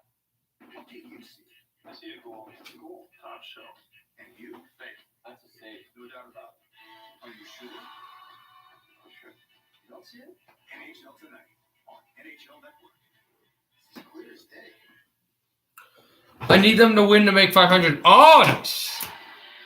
All right, so that'll be exciting when this game comes back.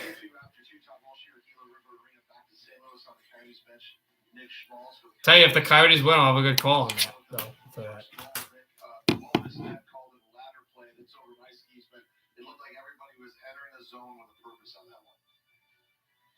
Yeah, Artie did a good job. I think it was Goose there, squishing that play, taking the body on that guy. And then we came back and transitioned right into offense. I found Kells and then gave it right back to me and made a smart play going right to the back post. And I just tried to find him there. Unfortunate that one didn't go in, but Garland found the rebound, so it was a big goal for us. And Nick, on the second one, another response goal. There were two in that period. How big was that face-off win that allowed you to get the puck on the net? Yeah, Deeble's been great all year for us. He wins those pucks most times, so it's huge as a power play when you start with it. You don't have to go and break out.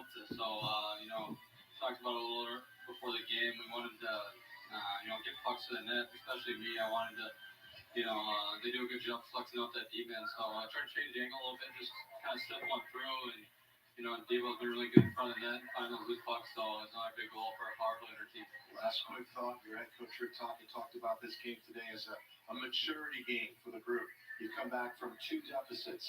What must that third period be like for you? Yeah, I understand that.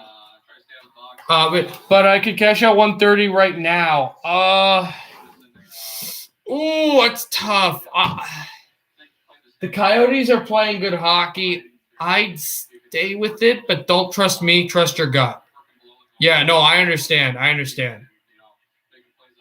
But let me tell you this. I don't know what you did. I'd rather that than like an 18 parlay. You know what I mean? Those are scary. It's like, you could win $5,000 and you could lose everything if one team misses a field goal or, doesn't score a goal or whatever. The reward is really high, but the risk is higher than the reward.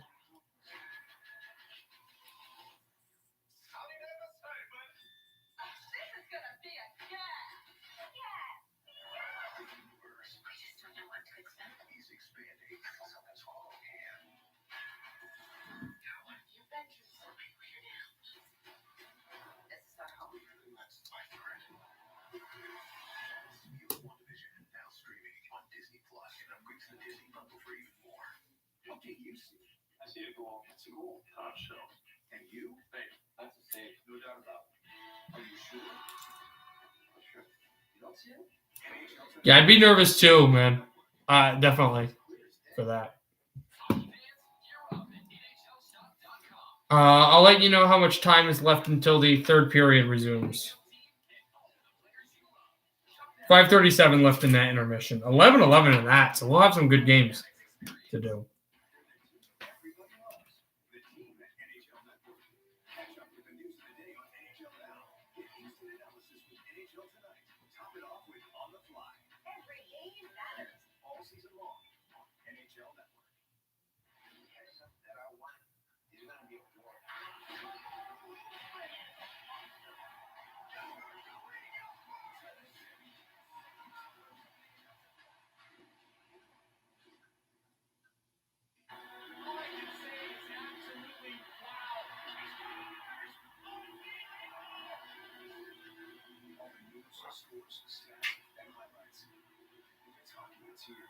The official app of the NHL.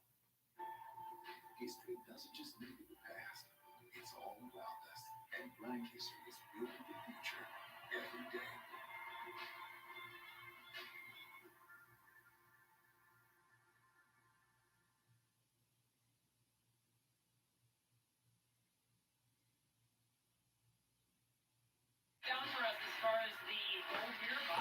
I 5 out of 6 so far.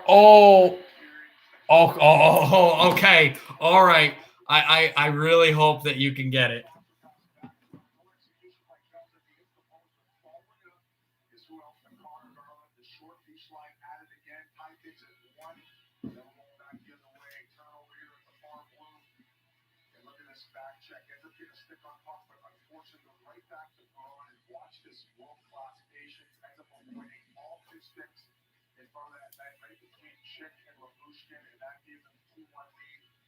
But the guy who turned it over, the blue line gets a cross check, draws a penalty, and finally a one face-off in the offensive zone happens here to start the power play as they work it around.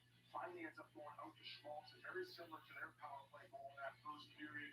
A perfect rebound right at the top of the crease there for who else? The Christian Dvorak.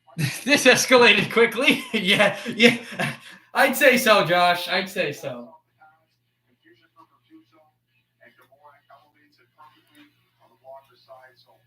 Some one face-offs there, Jody.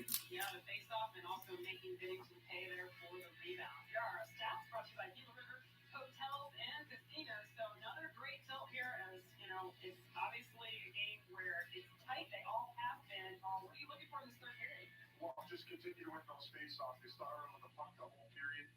They caught them there, and of course executing on special teams. So just shut the door, continue what they've been doing, and I think they're going to be fine. Great road period so far. All right, we will look for all of that and more, and we will see you on the postgame show. Call this the net. Stay with us. We are excited to get this third period going. Stay right there. This is our home. I got 4 to 5 picks so far. The Tampa to win on the puck line at -115. Going into third on the power play. I need to watch it. I'll broadcast. Yeah, I'll definitely broadcast that as well here. I don't know. I probably won't broadcast it till the Arizona game is done, but I'll definitely give you updates.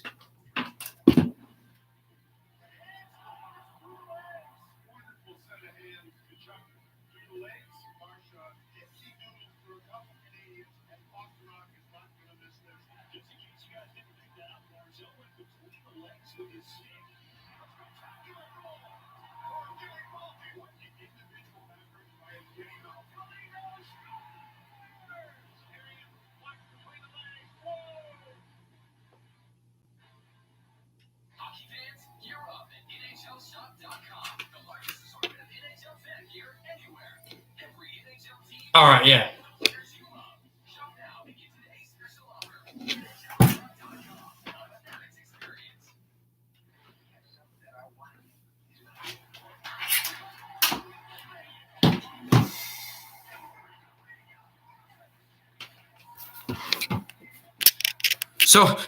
So now you don't have a choice. So let me see. You said -1.5. They got to win by 2. They're winning by 2 right now. So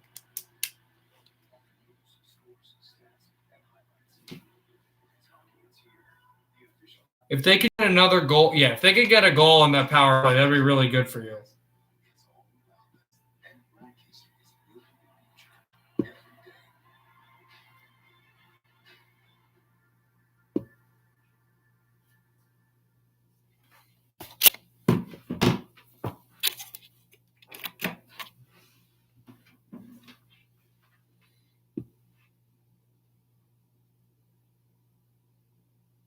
Free season to beat crunchy tacos at Taco Bell between 4 and 6 p.m. tomorrow.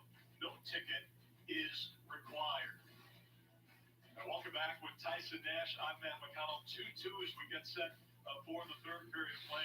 Tyson, this has been another entertaining game in this series, and I'm sure the third period is going to be no different. Oh, you know that. And you know the message in that locker room for Rick Tocchet's group is do not change a thing.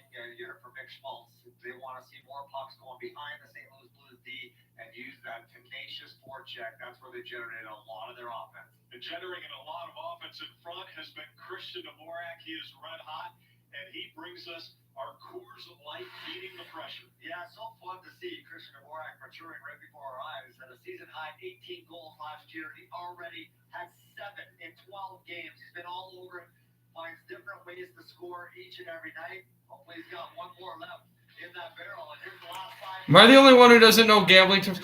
I'll explain. So I'll explain to you, Josh. So cash out means that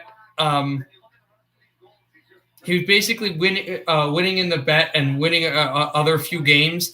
And if they're done, he can basically say, it's kind of like in a game show where they say, would you like to? You could go for $1 million, or would you like to just stay with the money that you have?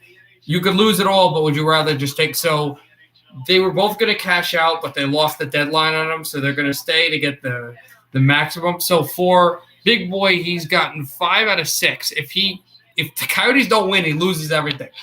But if he gets it, he'll probably get. I think he'll get all $500 or whatever he was betting. For the negative. So that's the payout. For the negative 1.5 thing, that means that the Lightning have to win by 2 for it to count. So basically that meaning also, Josh, with the betting as the games just started is like in the betting line, it's 2-0 Predators before the game even started, and the Lightning will still win. The Lightning are already down 2-0 for the drop of the puck, and they'll still win. That's how that goes. All right, here we go.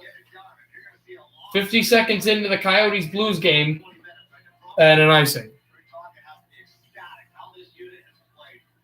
Schmaltz with 4 points in his last 6. Loaded him up. You know, at some point, I gotta think they went to Coach Rickon and said, hey, put us together. Dropped it back down and sent in behind for Torrey Krug again.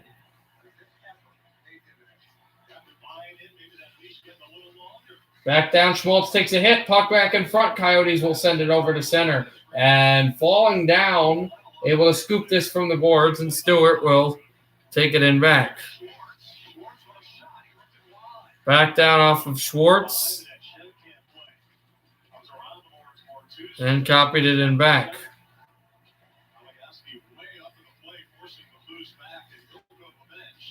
Thrown it from the boards. The Coyotes take it out. Osterley with it. Osterley. Well, we always talk about face-offs, and they're more important now than ever. 2-2 game, going into the third period. You know, shots 28-20. Make sure you take care of the details of this game. Well, the Coyotes did not fare well in the opening period. In the face-off circle, they were terrific in the second, winning over 60%. And they scored 2 goals. It's real simple. Hockey is a simple game. Sometimes we like to complicate it more than we have to.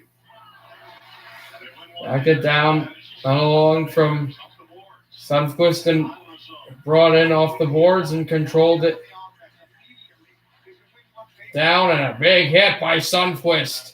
He buries a Coyote, and Hoffman goes down, and the puck flown to center ice. Okay. I put $50 on money line for Islanders, Oilers, Blue Jackets, Leafs. 0-1, right? Cash out for $1,000. Last year I picked this Tampa to win. Oh, man, you're going to get – if they continue that, yeah, I'll definitely let you know on that right now.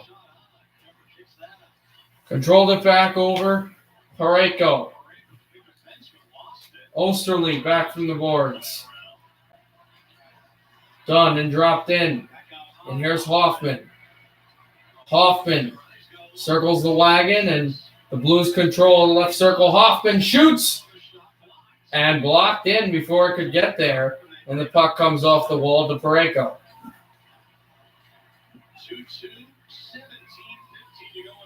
Parayko drops this through and back down again.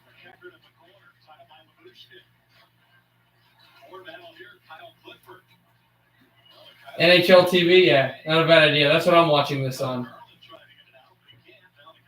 Connor Garland is limping to the bench. He got hit the puck. I don't know if his skate came off, but something happens. Here's Falk on the right circle. Falk shooting, deflected back down again. Hoffman with the puck over to Ryan O'Reilly. O'Reilly sends it back over. Falk drops it. Blues control. Now it's Falk again. Over to O'Reilly. O'Reilly pinning it back. Krug. O'Reilly with the puck. And shot it again. I personally wouldn't bet. I personally wouldn't bet on it. I don't think St. Louis will win this regulation. Maybe I'm wrong because O'Reilly has the goalie down. They score!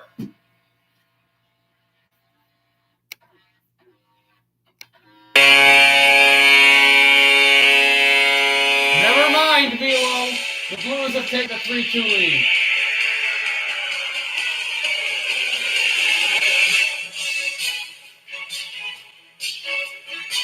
Ryan O'Reilly with the goaltender down. Drag that puck through.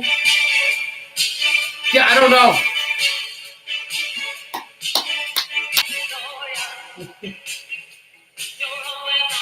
All I know is that I'm having a great day.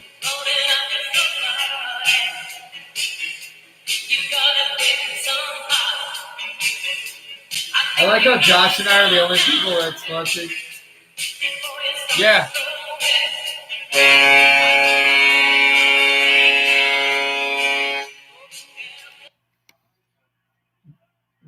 Gloria by Laura, whatever her name is, the blues old song that they used. You know what's funny? You say that, Dr. Chimmer Schultz. I actually live in New Jersey, so So I'm actually in the state where it's legal, which is kind of funny. But yeah, Josh and I are like the only people here who like watch hockey just for fun and not gambling. What's happening with the volume here, guys?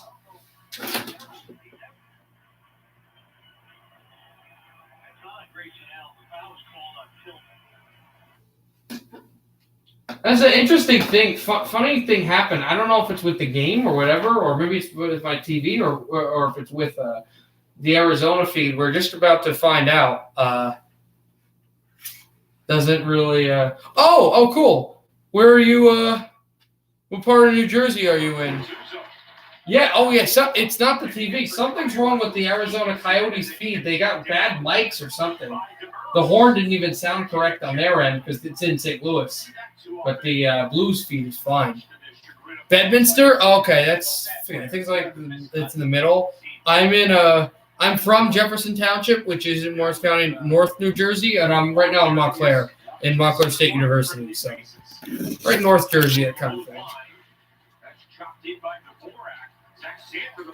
Drop this back, Sanford.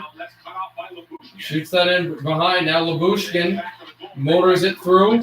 Blues will move in for more. Yeah. You grew up in Mount Olive? Oh, yeah. I know exactly where that is. That's about, I'd probably say that's about 15 to 20 minutes from where I live in Jefferson Township. But where I live, Jefferson, is just by like Sparta, Dover, that area. So, yeah. That's cool. Josh sitting there going, I don't know any of these places. Josh is Ravens 8, who's in Vancouver, who's not. Back then behind, motors it, Connor Garland, shoots off the stick, Sanford. Oh, nice. That's really cool. They got a lot of great, right by the high school, they've got a lot of great areas to bike up the hills. I had some friends who did stuff like that. Jalmerson drops it in back. And controlled away, Garland shoots, save made, rebound. They can't punch it by the goaltender, Binnington. Parayko at the boards. Another chance on Binnington, and that won't go with the Coyotes trailing by a goal. Former star Goligoski had that over. Garland turns it back to the goal. Shot, rebound. Can't lance in. And here's Garland taking a hit. Backed it down and dropped over for Goligoski. Back over and chanced him behind. Looks at Krause. Hauls it. Rebound. Goes wide and controlled to center. Jalmerson goes to the bench. Line changes being used as this puck goes all the way down, but off a stick. Good hit by Richardson. And the puck coming all the way down into the Coyotes' end. Chasing it, David Perron. Yep. Yep, that's time. Here's David Perron off the right boards. And on the wall, takes over to Falk. They shot in down from the side of the goal as well. Backhanded in front. O'Reilly down there and flattened off the boards too. And backhanded in again. Controlled off of Perron's stick. The Blues trying to have some room. They have a 2-on-1. O'Reilly now a 3-on-1 with Shen there, and it fired off his stick. Bortuzzo tries to send it in, and now Shen taking a hit. Shen back there. Coyotes move the puck and have numbers. And now Schwartz got a stick in the lane. And Stewart hands it over. Jaden Schwartz off the right circle. Moves it. Stewart. And that right off of Kemper. Torrey Kruger drive. And that goes wide. And now here's Cairo. Cairo with a Jordan Cairo shot. Schwartz went wide. And here's Shen. Braden Shen from the right boards over to Kruger drive. That one went wide.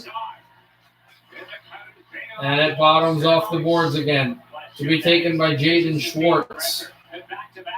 Schwartz drops it off.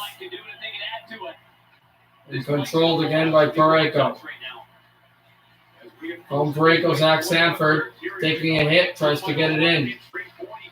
Jalmerson takes a thunderous check. They're towns in New Jersey, Josh. They're just towns in New Jersey that I've all been to. And I think Rich Olds has as well. The town Jefferson is the one that I'm from, though. Oh, big hit! Sanford got decked at center. And Hoffman, centering pass. Sanford save made by Kemper. And now we've got Goligoski just got hit to the ice by a St. Louis player who didn't like the check that Goligoski utilized on Sanford, and this might be a penalty against the Blues. But O'Reilly, off a Coyote stick, has given the Blues a 3-2 lead.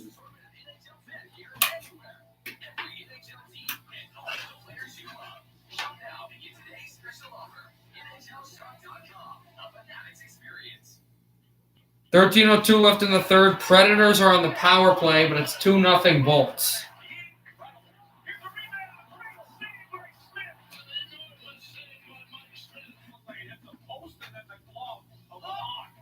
Was just curious what site I stream off of. Well, this is YouTube, but are you wondering like how I get the hockey games?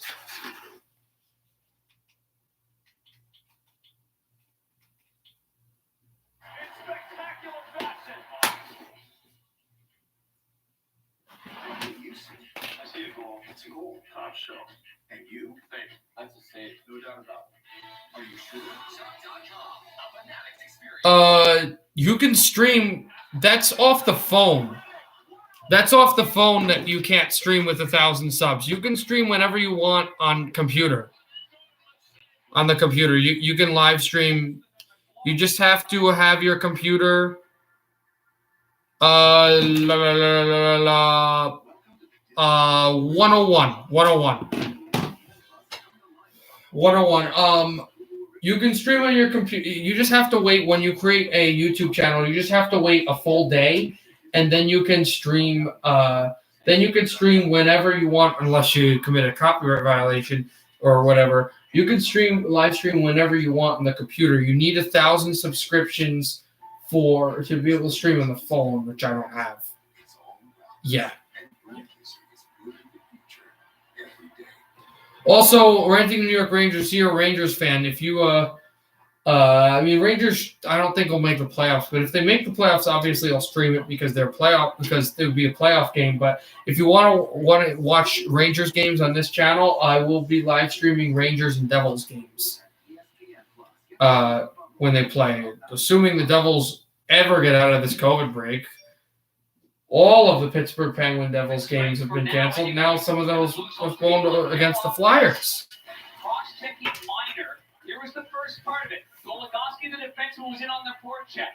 He just goes through Sanford. It was awkward because Sanford just didn't see him coming and couldn't brace. But then at the very end, that's not a good play there by Sanford. Oh, cross-checking penalty against Zach Sanford. Now I'll explain. Now I'll explain what happened here. So Zach Sanford got drilled at center ice by Goligoski. Great legal check. But at the end of the play, he just hit Goligoski in the back because he was annoyed at the hit. And that's going to cost his team, who are already down a goal, but the faceoff is won by St. Louis, and they brought the puck to center and then just cleared it down. 1:45 remaining on the Arizona penalty. On the Arizona power play, the St. Louis penalty to Sanford for cross-checking. 3-2 in favor of the Blues. O'Reilly, but it went off a Coyote stick. Drop down Garland. Got caught going to his left. That net was wide open for Broussard here on the short sideline. Broussard ahead to Chipman. Dvorak. Stubbs one back of the goal. Partnership there. Good read. And he puts it high. And a race for the puck here is Schmaltz in his own zone and intercepted. Here's Jacob Delarose, his first shift in the season. Believe it or not, didn't play in the previous games. He came from the Fabry trade in Detroit early last year. And is holding it on is Garland. And Garland drops it off. And controlling from the right circle. Schmaltz holds Garland. There's a shot. That one went wide. 38 seconds remaining in the Coyotes' power play. Bringing it up is Phil the Thrill Kessel. Kessel on the left circle. Kessel holding, drops it off. Garland. Kessel. Osterley, excuse me, not Garland. Osterley setting up to the right circle. Now Parayko drops back there. Here's Ekman Larson. And turned away now. The Coyotes bring it up to the right circle. Holding, shooting wide. And it's Kessel. 6 seconds left in the Arizona power play. Hands it off at Osterley. Too far. Now the penalty's over. Sanford out of the penalty box. He can get back in the play. There's a shot. That one went wide. Kessel trying to go grab it. Actually went off of Binnington. 7:53 left in the third. Coyotes still moving it in, looking for the tying goal. Shot from the circle, blocked in front. And the Blues send it to center. And taken back by Osterley. The Blues are changing. Here comes Clinton Keller. A shot. And a stop by Binnington, but the Coyotes keeping the puck in the zone. Just furious in that way. Goligoski shoots and blocked. And the guy that, was involved with all the brouhaha with him before, Sanford, and a shot by Falk, and a save made by Kemper. And the Blues trying doggedly determined to get that goal and make it 4-2. And here comes Richardson right off his stick. Right, just off the goalpost went the puck. And it comes back to center. And turn back. Jalmerson at the boards. Chaput will shoot in. And Mikkola. And now Chaput. And shot in by Larson. And now Jalmerson with the hit. And a shot on goal. It's deflected and blocked away. Blues will send in. It's Barbashev, who drops it off, and a late man coming with Parayko. Parayko hands it off, drops it off now. Barbashev shot blocked, save made. Parayko on the left boards, hands it over to the French-Canadian Perron. One of the few guys drafted in this St. Louis team in fact, the only guy drafted now on the team, the St. Louis team from the John Davidson era. The only other player still in the league is Pietrangelo, the former captain, and he's gone to Vegas as it's moved in again from Parayko. O'Reilly gloves it down, the captain. O'Reilly hands it off. Ryan O'Reilly gets it back from the blue line. O'Reilly sets up, tees up, Parayko. Parayko drops it back, intercepted, puck off the boards again, and taken by Perron. And this puck sent to center ice and done to take it back again. Now back for Parayko. Changes for St. Louis, a lot of them. Not too many changes by Arizona. They intercept the pass and send it through. Here's Dunn.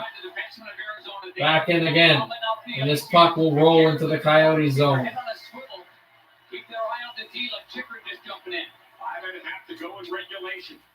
And this will be hammered through off of Austin Grouse. And now Torrey Krug. Right off of Falk. Coyotes looking for the perfect pass from the backhand. Stifles it from the wall and controlled it again. Goes over from Pitlick and a shot on goal and a save. And Binnington gloves that down with 5:04 to go. 5:04 to go in the third. Blues 3, Coyotes 2, but Arizona to have a face-off in the offensive zone.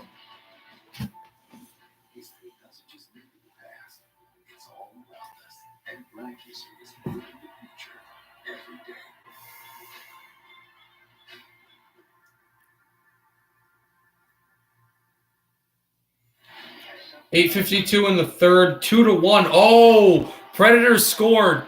If you're still here, who bet the game on the Predators scored a goal, so it's 2-1, and Nashville got a goal from Fabro.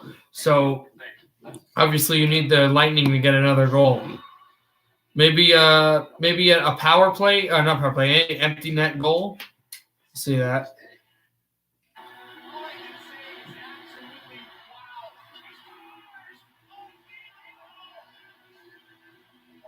news, scores, stats, and highlights. It's hockey, it's here. The official app of the NHL. And the team everybody loves. The team at NHL Network. Catch up with the news of the day on NHL Now. Get instant analysis with NHL Tonight. Top it off with On the Fly.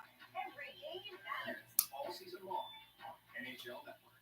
Welcome to the Disney Bundle, where Disney Plus, Hulu, and ESPN Plus come to life on all your screens. Hulu Originals, Disney Hits, and must-see sports. With Disney Plus, Hulu, and ESPN Plus, get the Disney Bundle for only $12.99 a month.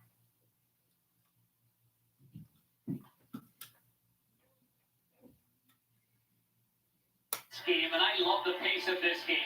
A lot more even strength game, a lot more battles. I mean, teams that have just played each other 4 times. How about our car shield protection play?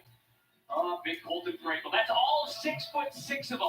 And then this one here, he didn't expect this one to go up high. It stung him a little bit. And pretty nice, St. Louis, and we get this moment. Is this one off the glove of Binnington? We got the great moment that always happens in St. Louis. But every time he gets up in front, Binnington steps up past the guy in the back. Country Roads from John Denver being played in this St. Louis Arena Stadium, and you know it's too bad no fans are here because hearing them just sing this song is really awesome. Great moment about St. Louis Blues hockey. David Perron sends this back down on O'Reilly. Perron shoots and deflects out of play. That's good play though. Good little give and go in the corner there by O'Reilly and Perron. Time now for our forward game summary.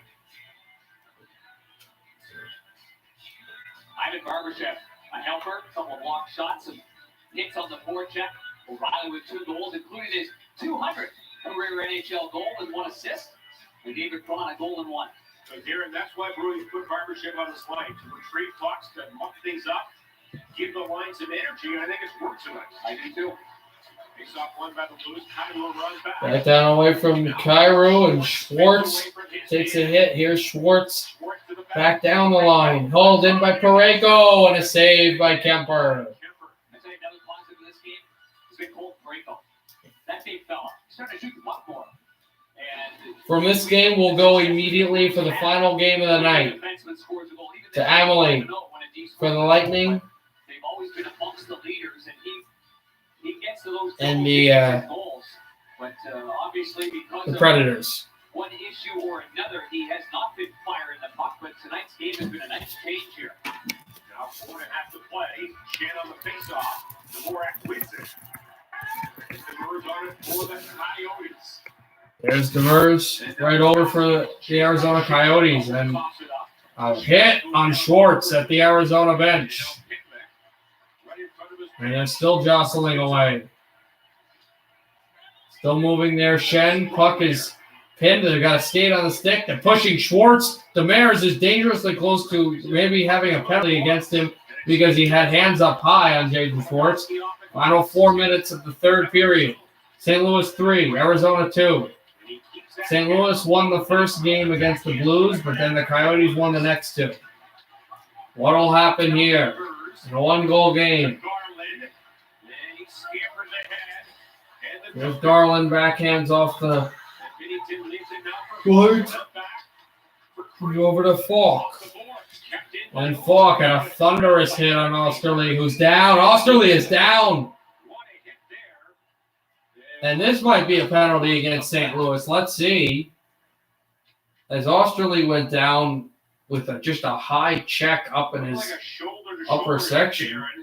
Let's see where this is. This is Kyle Clifford. Right, the head to the glass. I would find this very skeptical that St. Louis doesn't get a penalty for this. 3:32 to go in the third. 3-2 Blues.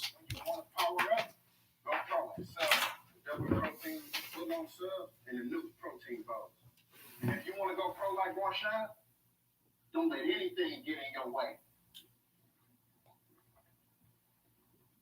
Here we go. 6:32 to go in the third. The Predators still down a goal. Lightning with the 1-goal lead there.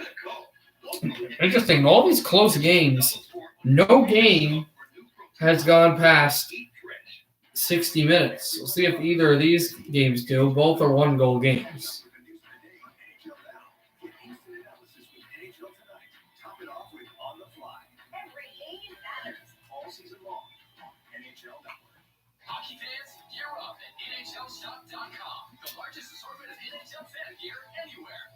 Every NHL team and all the players you love. Shop now and get today's special offer. NHLShop.com. A Fanatics experience. History doesn't just live in the past. It's all around us. And Black history is building the future every day.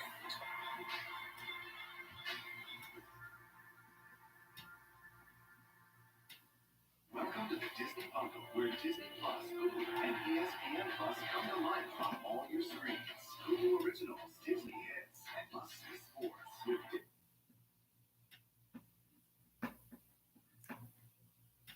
Monday night here. I cashed out for 518. Oh, no. Seriously? I think the Lightning might have get. Well, I think maybe you wait a little bit and then the Lightning get an empty net. You serious? I seriously think the Lightning might have been able to get it. Well, I mean, maybe, because, well, we'll see. Last year, amazingly, in 35 home games, he had 4 goals. That's true. What a game tonight. The 4th in a row against Arizona. But plenty of time left here. It is Schmaltz, Garland, and Keller against Schmaltz the line. to bring it in, and he's offside. We'll do it again. As it was dropped So to the face-off violation actually is the call here So I don't think Schmaltz is able with to the take Coyotes No. Garland has to jump in for him. trailing by a goal. Keep our eye on Ryan O'Reilly on our SNT technology. Right back in center away is Chychrun. He shoots wide, and a good hit on Ivan Barbashev. And O'Reilly off the glass. Yeah, I will. There. And the Blues can't clear it, but it's a We'll hand get that pass. hand pass coming against. Again, I will stream that game once this is over. We'll pop down for this from Golden Oak Lending. low rates. Make it rain. We speak mortgage. See what our local loan officers can translate for you. That's a tough play there for Ryan O'Reilly. I mean, he's good on the backhand. He's trying to use the glass to his benefit, but it doesn't take a big enough. 3:17 to go in the third here. And Chipper does a nice job of keeping it in, but it was stopped because Garland came in and then played the With the Coyotes and the Blues, Christian Dvorak. Rattles from the circle, and it's flicked in. And Mike Hoffman back there. Here's Bennington. And now Parayko thieved of the puck from there. And here's Dunn. Who slaps that back through, and the Coyotes get it out. Shot save, Bennington.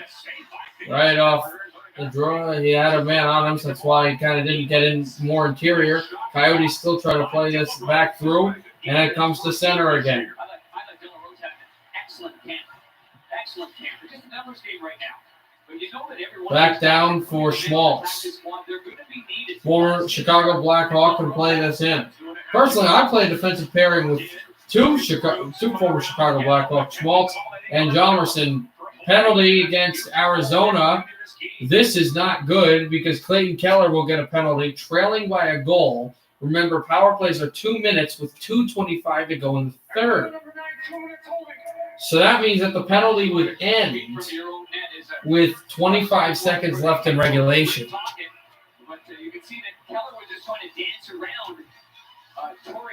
This channel's so active for videos. Yeah, I always stream. I stream whenever I can. And I didn't have a busy day for classes today. I had 2, but there wasn't that much to do, so I kind of felt like streaming is a ton of fun, but it will be good to take a break from streaming on Wednesday because I do need a break, and I can focus on some homework and I can do watch your stream. There's a shot down all the way down. A power play for the Blues, up a goal. And this will take a lot of regulation as well, Horn. Sundqvist behind his net. Hands it back down and over to David Perron. There's Perron, he shoots in. Kemper out of his goal. Ryan O'Reilly off the one leg and dangles this in through. And now Perron. David Perron He kept it in. sends it back behind the goal. O'Reilly On the flank for Perron. Now back for Fall. Now Falk hands it. Hoffman shoots. Save Kemper. By Kemper. Hoffman, his tendency and his go-to is up high, and that's a hard one. If you're going to beat the goalie clean, then obviously And that went just right to the chest of I think there could be some the goaltender on Kemper. that other side. If it's not a one-timer to catch the goalie by surprise and beat it clean, that those pucks could be more favorable, down a little bit lower for the Shen off the face-off. And off the face-off, a penalty call. Wrapped it down. A penalty coming against St. Louis. Now that will be interesting. And now the Blues touch it. So with a minute 29 now. Now here's the problem though. As Jomerson got cut, the power play will become a 4-on-4. It should. But Well, clearly a stick got up there because he is wincing. the stick went into the face area of Nicholas Jomerson, Pushed up a little bit. They got the 3-time Stanley Cup champion. So snow in there. here's the problem. Let's keep around the left side of your screen after the face-off. It's Schwartz, but here's the issue, and I know I said here's the issue for 3 times. I'll explain the issue. It's a 4-on-4 because it's a two penalties still coexisting. The Coyotes will get a power play, but they're only going to have it for 25 seconds. There'll only be 25 seconds left in regulation when they have the power play, and they're going to need to empty their net. But when do you? There's the answer. I was going to say, when does Rick Tocchet feel comfortable killing a penalty and getting a power play later? Well, actually, that's the reason they're not killing a penalty. It's a 4-on-4. So that actually was the positive idea, the right idea.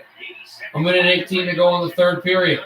Blues 3, Coyotes 2, 4-on-4. And we end until 25 seconds remaining in the period, and then it won't be. Falk was chasing the play. Coyotes to move it back now. They continue to shoot this through. It's Chikrin, and now over Garland lost the puck. Coyotes try to keep it in. They will. It's Christian Dvorak. Backs it over. 47 seconds left, and now penalty against the Blues. So now we're going to have a 4-on-3, I believe. I think Kevin Garland won for an embellishment.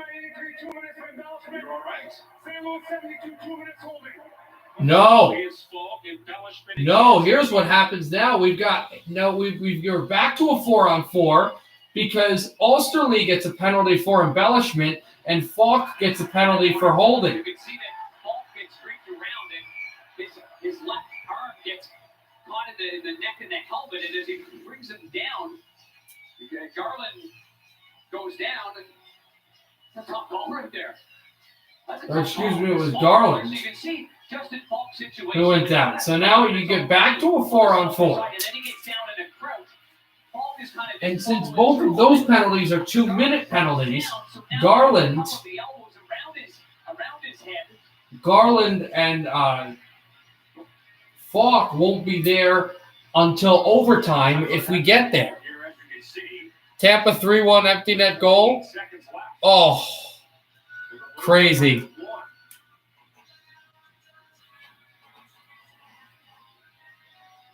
now Steve Ott, the assistant coach, talking to his troops. What do you do if you win the face-off? What do you do if you lose the face-off? 129 in that game. And we know the goalie will stay off for Arizona.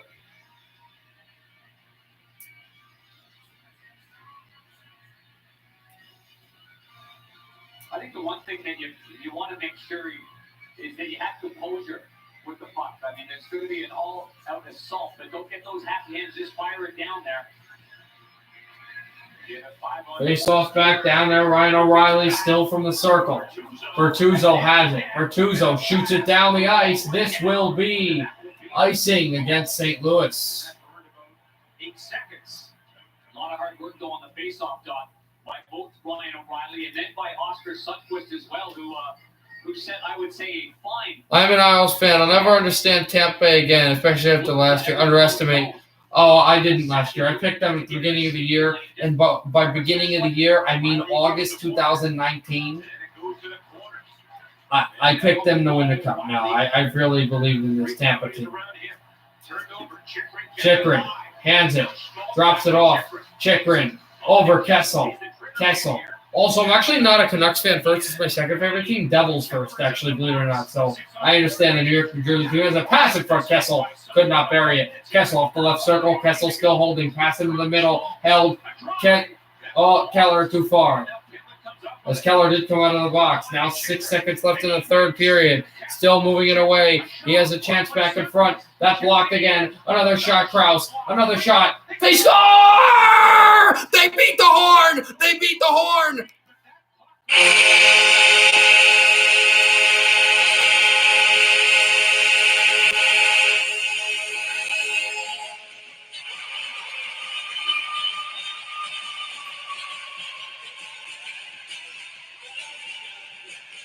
They're going to have to check the clock, but it looks like they tied it. And guys that was penalized before came out of the box with 25 seconds left, and he gets this is a good goal.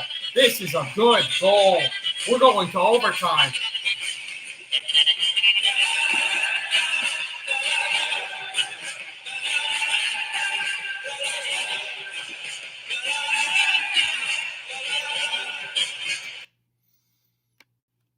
Also, to make insults into injury, Dr. Chemerschalds, Tampa got another goal. Disfruta un delicioso desayuno en McDonald's. Acompaña tus hash browns con un sausage biscuit o un sausage McMuffin o un McChicken biscuit por solo $3.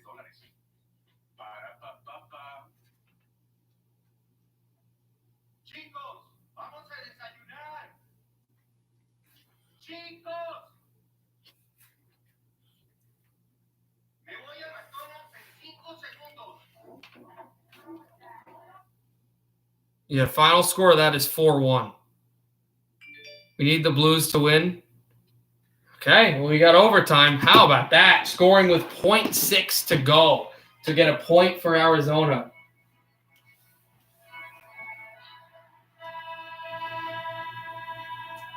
This is the final game. Dvorak was on the ice for 1 minute and 40 seconds before making a superlative behind-the-back pass while everybody was converging on Dvorak. Somehow he finds Clayton Keller off to his right. The Blues are on there. I mean, they're exhausted, absolutely. Block shot by Sundqvist. And you see Bortuzzo goes down, blocks the shot. There's the backhand pass by Dvorak. Just a world-class play. I thought he was going to play it over to 81 Kessel. And instead he goes and reverses the flow to his backhand. And an easy one for So Clayton Keller scores, and just a great pass by Christian Dvorak. So we've got overtime in Missouri. Overtime is presented by Suntra. Save more at Suntra.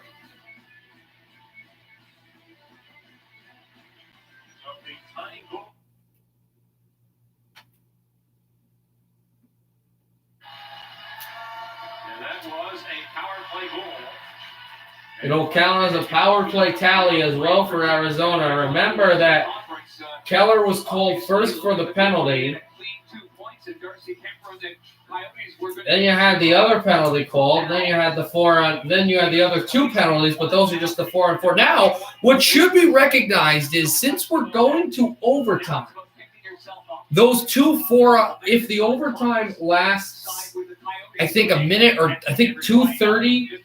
If we're 2:30 in and this penalty is in the overtime still going, the 2 4-on-4s for the embellishment and the holding, Falk and Garland, they'll be able to play in this game. Unbelievable. If I let it ride, they would have 1-by-1, and I'd have lost anyway. Wait, what do you mean? I assume you're a Coyotes fan? 3-3 in overtime. We're just about to drop the puck in overtime. The Coyotes, here's what happened in the last 5 minutes. The Clayton Keller got called for a penalty, Then the Blues got called for a penalty. Then 2 players got called, Falk and Garland, got called for embellishment and for holding.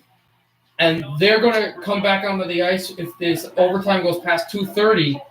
And Clayton Keller, the guy that was called for the first penalty, jumped out of the box and scored a goal with 0.6 remaining in regulation. And here come the Coyotes right in on goal. It's Speak of the Devil. Keller drops it off.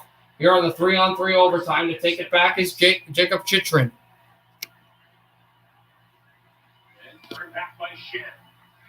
Yeah, I guess. Back to drop Chychrun, and then taking as Jaden Schwartz. Schwartz in on goal. Schwartz falls down. No penalty. Chychrun hands it over to Clayton Keller. Keller now 2-on-1 for the Coyotes. Keller and Dvorak. Keller shoots, and that wide. And the Blues toe drag it in again. Here's Braden Shen. It's a 2-on-1 for the Blues. Shen, and he's got Bertuzzo. Shen, Bertuzzo, and then Schwartz. And now Shen. And dropped it off again. And holding it is Parayko, shooting up high. Perron, to the boards. And now Chychrun. Dropped it back from Dvorak, and now Clayton Keller. Keller behind his net. Chychrun. They turn it over, not yet.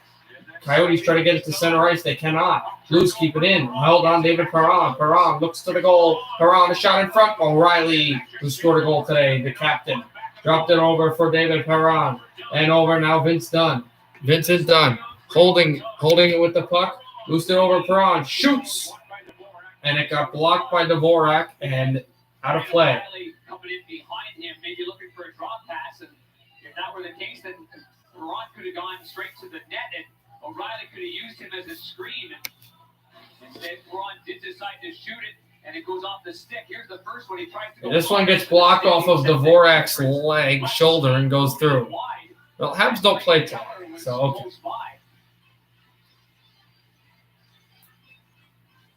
And now it's Hoffman, O'Reilly, and Dunn on the ice for the Blues. Maltz will take it. On with Goligoski and Kessel. It's rolled back to the goal, but now Hoffman gets it back. His pass back again. And continue to the center. He has to head all the way back. Jostled this through.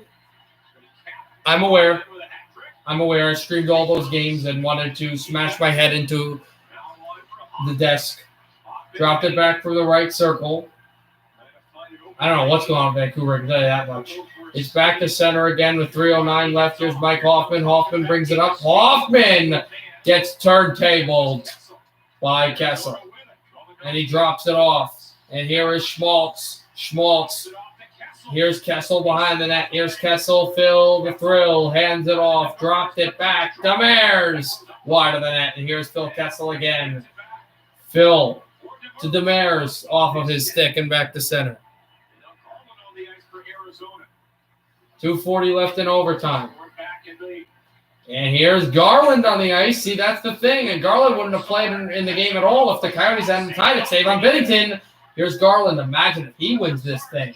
Garland off his backhand. Still on his backhand. Forehand motors. Garland, backhander. Save by Binnington. Sweeps it to the side. And Binnington covers with his glove. Yeah. No, listen.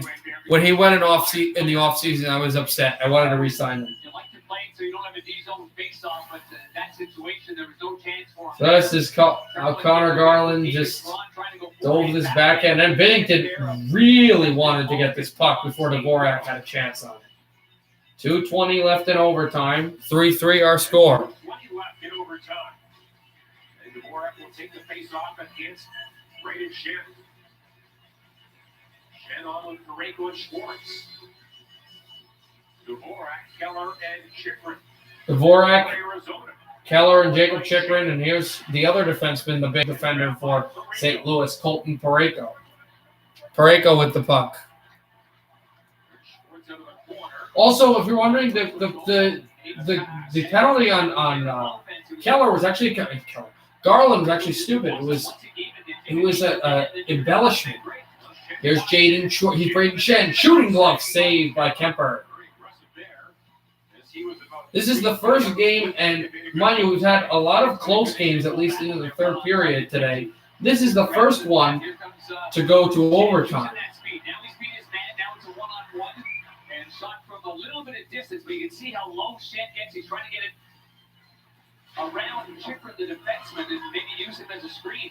Now it's O'Reilly. Face off, Ryan O'Reilly. 1:54 left in overtime. From Schmaltz, but it comes to center ice. Perron to have the puck at center.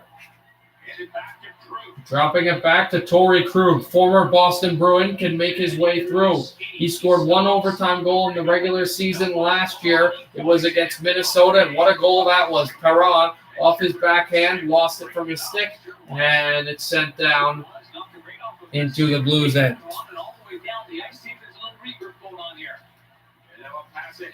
Yeah, Michael. There's Perron. David Perron. Shoots! Blocked. Perron with it again. Perron off his backhand. Looks for O'Reilly. Ryan O'Reilly still holds. Perron drops it to the right circle. Torrey Krug. Krug with the puck. Goes to center ice. Here's Torrey Krug again. Taken away from Castle, who tries to chase it. Here's Torrey Krug off the right wall. Krug pushes the pace up. Drops it off. Shot in front. Save, Kemper. Krug trying to get it through. He cannot with 51.7. They stopped playing. And get beyond that, because at this point of the game, 3-on-3 is hard to defend against. If you take your eyes off the guy for 1 second, like right here, and he ends up getting the puck back. And Broussard, the forward, he's looking in other places. Goligoski's halfway in between, and boy, oh boy, Krug might have a chance to hold on to that puck and go to the backhander and slide her in, but it ends up being a little chip play and a good save. Now Shen digs in against Braden Shen in the face-off. 51.7 left. Shen wins it back. And Falk will keep this in. That was the other player that was committed for the penalty. He was the holding penalty that was late called. But he is on the ice. And the Coyotes to bring this back up. Good check from the boards. Moving it in. Chikrin, who drops it off to center ice. And drops it back over to Falk. Not sure what you mean, man. Because dropping it off to Hoffman. Hoffman to center ice. Mike Hoffman. Here is Hoffman again at the line. 10 seconds left in overtime. Hoffman sends it over to Falk, to Shen, to Falk, to Hoffman, over to Shen. Pass in front, save. Another save by Kemper, and we're going to a shootout. We are going to a shootout. There was going to be a penalty on the Coyotes, but what are you going to penalize them? Take one less shot in the shootout? Can't. So we'll go to a shootout here. And the Blues having some – Coyotes had a few, but Blues really having more of the chances in overtime to score a goal. So we will have – the Blues will have the chance to shoot first if they'd like. The consensus of most teams are to shoot first. The shootout is presented by Sundrum. Save more at Sundrum. And now we go to a 3-round shootout. And the Blues in the shootout are 1-0. Arizona is 0 for 1. Kemper's record 11-9. Kemper looking for his 100th career NHL win. Darcy Kemper looking for his 100th win in the National Hockey League through his adventures in Minnesota and Arizona. Jordan Binnington 5-3 in the shootout. He's a good hockey player. Binnington got on the Stanley Cup final a few years ago, and how dominant he was in Game 7 against Boston. This is a goaltending matchup for sure here in the shootout. You know that. Two of the best goalies in the league.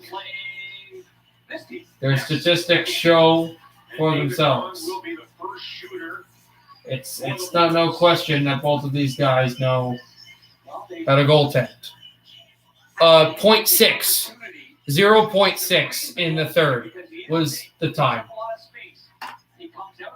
Sizes up, waits, holds, he scores!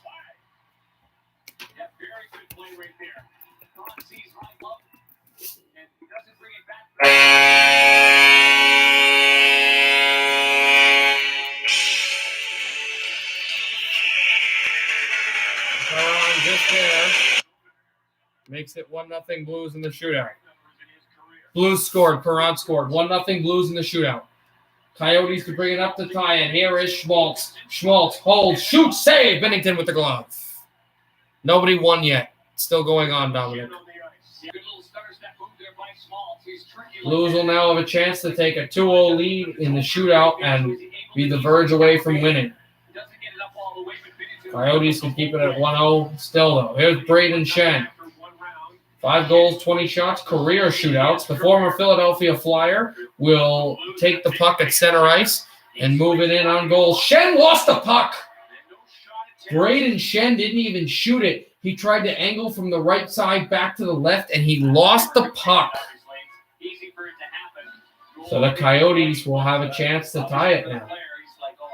He completely just lost the puck off his stick.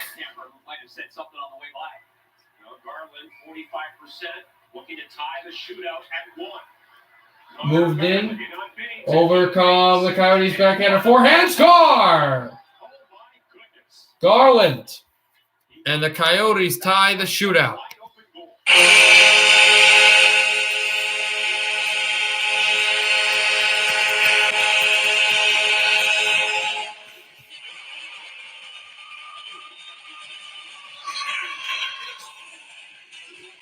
Ryan O'Reilly moving it in on goal. O'Reilly holding, dangling, save, Kemper.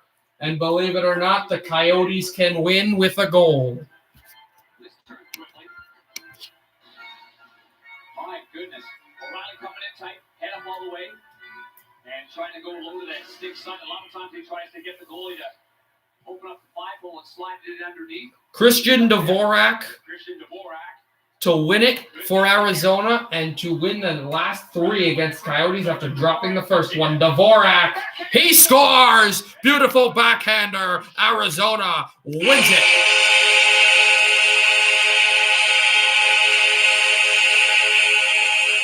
Four 3 in the shootout. Blues get a point, but with 0.6 to go, Keller under the box ties it, and the Coyotes survive the overtime and win in the shootout. Come back in the shootout. Come back in the game. Come back in regulation. Come back in overtime. And come back in the shootout and beat a Blues team that feel like they should have won. Dvorak put a backhand roof job on Jordan Binnington, and the Coyotes come away with 2 points.